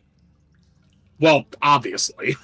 So yes, the name of the tome is called the Tome of the Ocean Mage. Tome of the Ocean... what? Mage. Mage. Okay. You know what? I actually like Maiden better. I couldn't even understand what you said after Ocean. It like the audio just dropped off. Tome of the Ocean Maiden. I actually like that a lot better than Ocean Mage. You know what? Fair enough. Thank you, boss. You're welcome. No matter how accidental it was. So pretty much after telling her, he actually hands the tome to her. She will take it.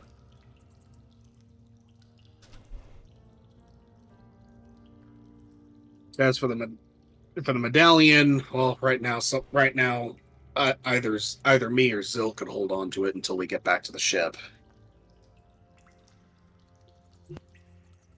Wait for the token? The medallion, yeah. Yeah. Yeah. If you want to hold on to it, you can. I can until we get back, yeah. Captain. I've basically designed that for the captain or the first mate, depending on who's all there. Yeah. Well, On's here, so he'll take it. If we're sharing everything that we found, I did find this too, as I pull out the sword I found too. Oh yeah, your new sword. Metra looks at it and just squints. Is like, that blade looks familiar to me, though. I swear, I've seen it somewhere before. As she will go ahead and roll a history check. After a few minutes, I would assume you guys basically pull out everything that you find to show off to everybody. Yep. Mm-hmm. As you do, the painting comes out of it. She looks at it, looks at the sword. She lets out a gasp, like, oh, no. Hmm? What is it? That's Captain Mistral's blade. That's her sword. Hmm? Wait, you mean that dude? No. What? Yeah, yes. I remember now. I didn't catch it at first because it was shattered, but that's her blade. I've heard stories and read books about how her blade was able to manipulate the winds and do all these crazy things with it. Essentially, use it in the ways of maneuvering around the battlefield, dragging enemies forward so she could stab them in up front and close to them, or trying to get people out of the way of barraging fire, barraging of cannonballs, and other things. And I remember they hid it, they put it somewhere safe, but in a, they after the burial, they said that they buried it with her, but I guess no, it was here this entire time.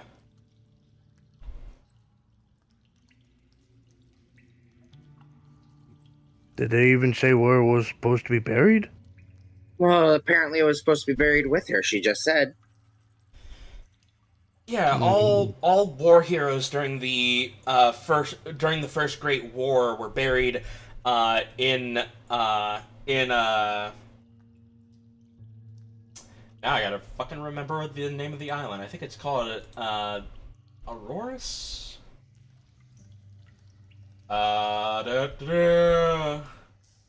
Yeah, Auroras. In the island of Auroras, they are buried in a cemetery designated for those who served the Leviathan Empire during the First Great War. Well, I guess now we know that that's not the case. But what? But why would that? But why would it be here of all places then? Well, think about it. It's a magical blade that had that. Well, it's not completely all together, but this was a very heavy magical artifact. Just simply getting rid of it or have it buried with somebody and not used for all these ages, well, it would have been a waste, essentially. Well, as much as I want to agree with that, there's also the problem. It was left here of all places. Well, truth be told, this whole temple is pretty much a mystery in of itself. So who's to say that it was even meant to be down here, close to the Underdark to begin with? You think it might have been sunken? Well, I don't know why it would be down here, but I do know when. Now, I will say, I did say this. This temple did fall into the water and sunk it into the Underdark. That has been a thing. That is true. This temple wasn't here, wasn't built here in the fucking Underdark. Yeah, but also, why is the blade doing here at this temple? I guess to maybe study it, wait for somebody worthy to use it just in case of another war pops up, or... It's hard to tell. There's not really much in the way of documentation down here that would indicate the purpose of keeping the blade here, but the fact that we have the blade now is short from luck. Like, what are the odds out of every person that sailed over this way that we were the ones who have the map to dive in here and find it here? I don't know if it was quite so much luck. I did kind of, when I was walking down the hallway, feel kind of a calling, like it called out to me. Like it called out to you? More like a pull. Yeah, it almost felt like something was whispering to you that was like, hey, you know, like a soft whisper in that general direction, and you basically followed it.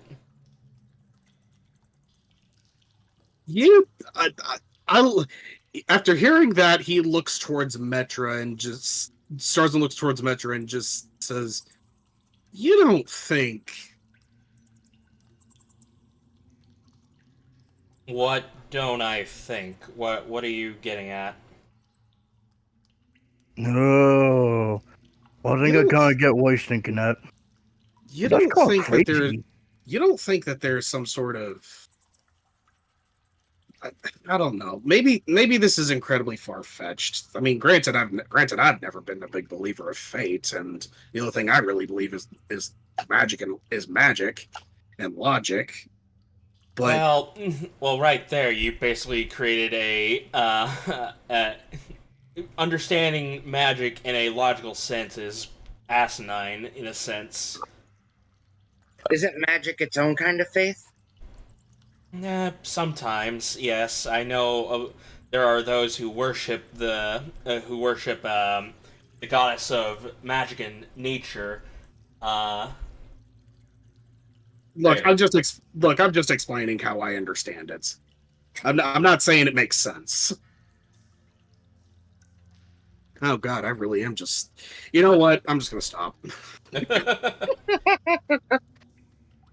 So, Wow.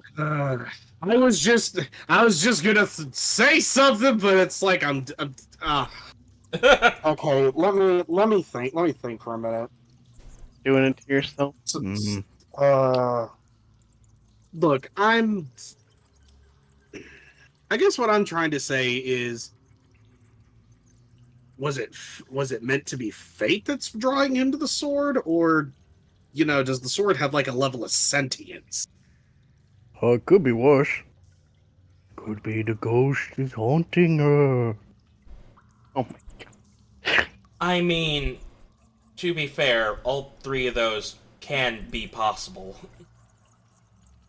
I mean, Well- it could, like, sentient weapons are a thing. They are a thing. They're very rare in that, but I don't remember stories of her sword being sentient at all. But then again, we don't know much about the blade except for the feats that Captain Mistral did with it. It could be haunted. Fate can also be a player in this. It's hard to tell. Well, all I can say is if that really is her sword, and it called out to you, maybe it chose you to carry on her legacy.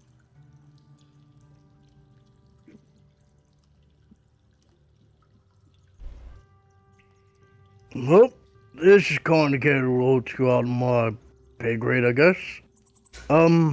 It's getting a little bit too out of my depth as his eyes just just pops out of his hat for a little bit as he says depth. As an action, lift him up 10 feet. Just like the scene from Clyde with a Chance of Meatballs with the dad. I mean, he can, yes, yes, you do that. I will indeed lift him up 10 feet. You could, well, yeah. Fine, yeah. Brutus, you just feel like a gust of wind underneath you that kind of picks you up. And toss you 10 feet forward. Free! We! Well, I now laugh. in any case, Yeah, among sure the other thing. things,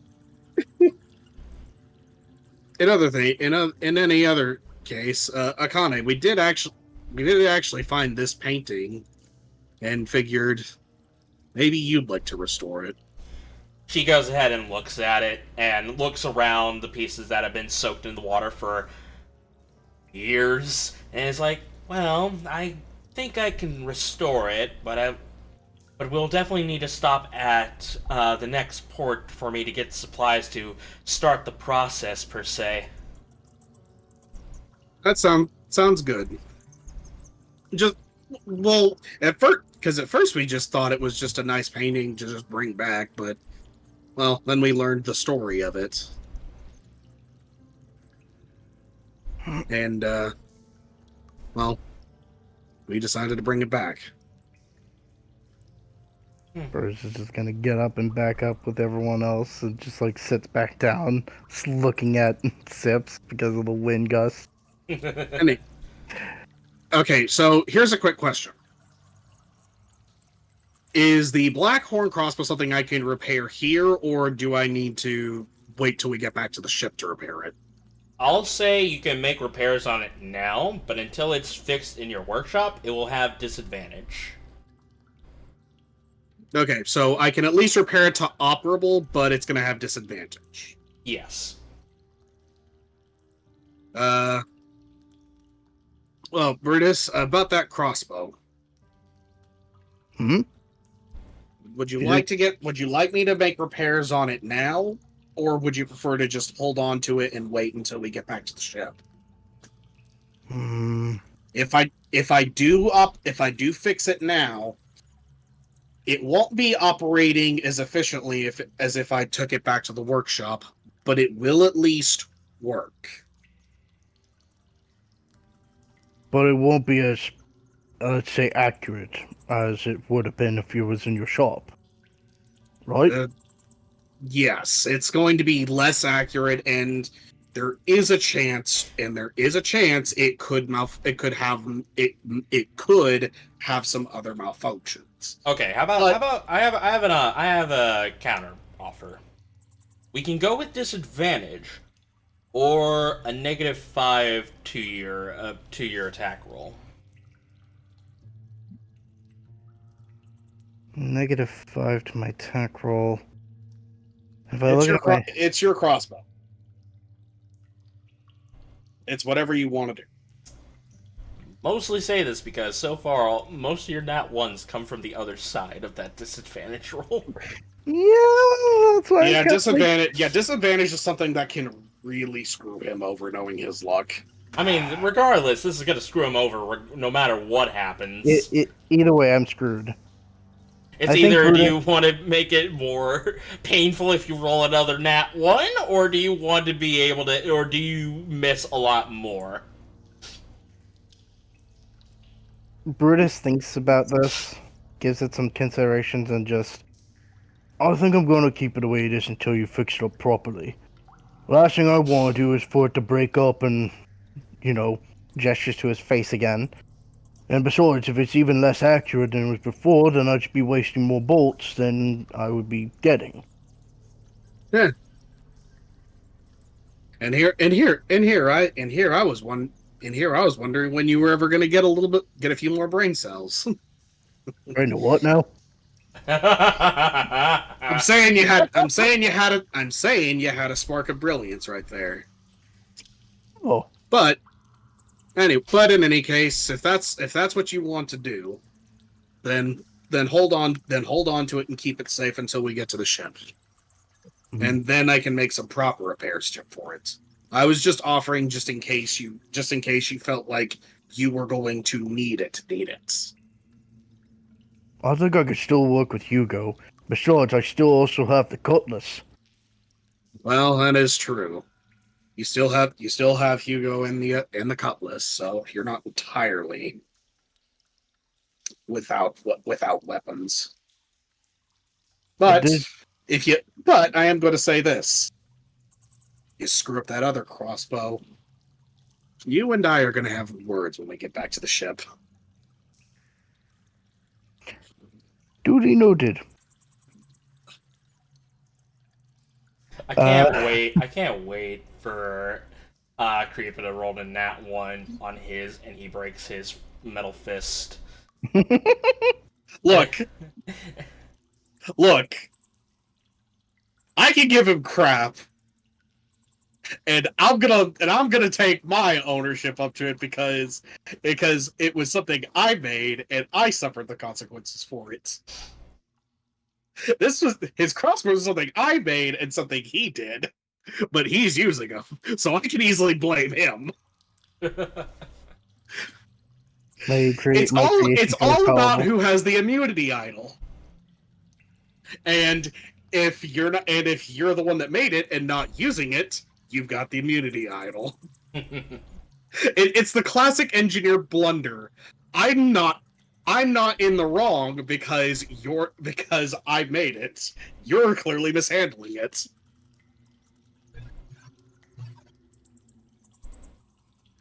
All right. Anyway. Well, with that being said, as you start dividing the loot and making it a lot easier to carry for whenever you guys decide to head up back to the surface to meet with the rest of your crew before diving deeper into this through the Underdark. This is where we'll end tonight's session. Okay. All right, let's go ahead and get voting out of the way. You know what? Clyde, you go first. I go first. You go first. Oh, who do I want to vote for?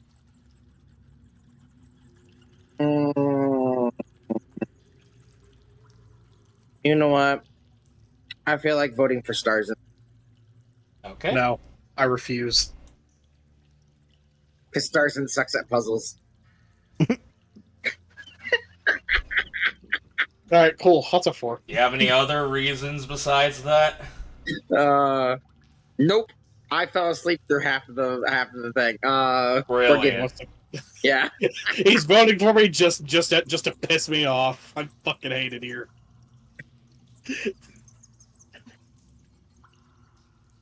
Next. All right. On. Who do you vote for? Is on back? Oh, I didn't even know On was gone. On had to go to the bathroom, so I guess. All right. Boss. Who do you vote for? The only thing I accomplished was a funny moment in Nat Ones. So I'm gonna vote for. It's either a tie between On and Creepah. Let you know, I've got a gun pointed at your icon. You know what? I'm gonna vote for Creepah. The major reason being because I like the roleplay between him and Brutus about the crossbow being broken, and how he's passionate about his creations and is, very clear on very matters. I also like the roleplays with Iris and Metra. I also like those as well. All right. I'm back. Who do you vote for? On. Oh, for the thing at the end of the thing? Yeah. Fuck. What? Don't say anything. I don't even know what happened. I literally get to have a fresh vote because I didn't hear anyone else's votes. Good. All right. So, if I had for to vote, President 2024. wow. If I had to vote, I vote for Sips for running down the other one to stop it from escaping with that medallion, because man, that thing is worth a lot in utility, and Sips made sure it didn't get away. And also, if it got away, it could have maybe called for more reinforcement, which also in turn could have fucked us up. So, I vote Sips. All right. Last one is Creepah. I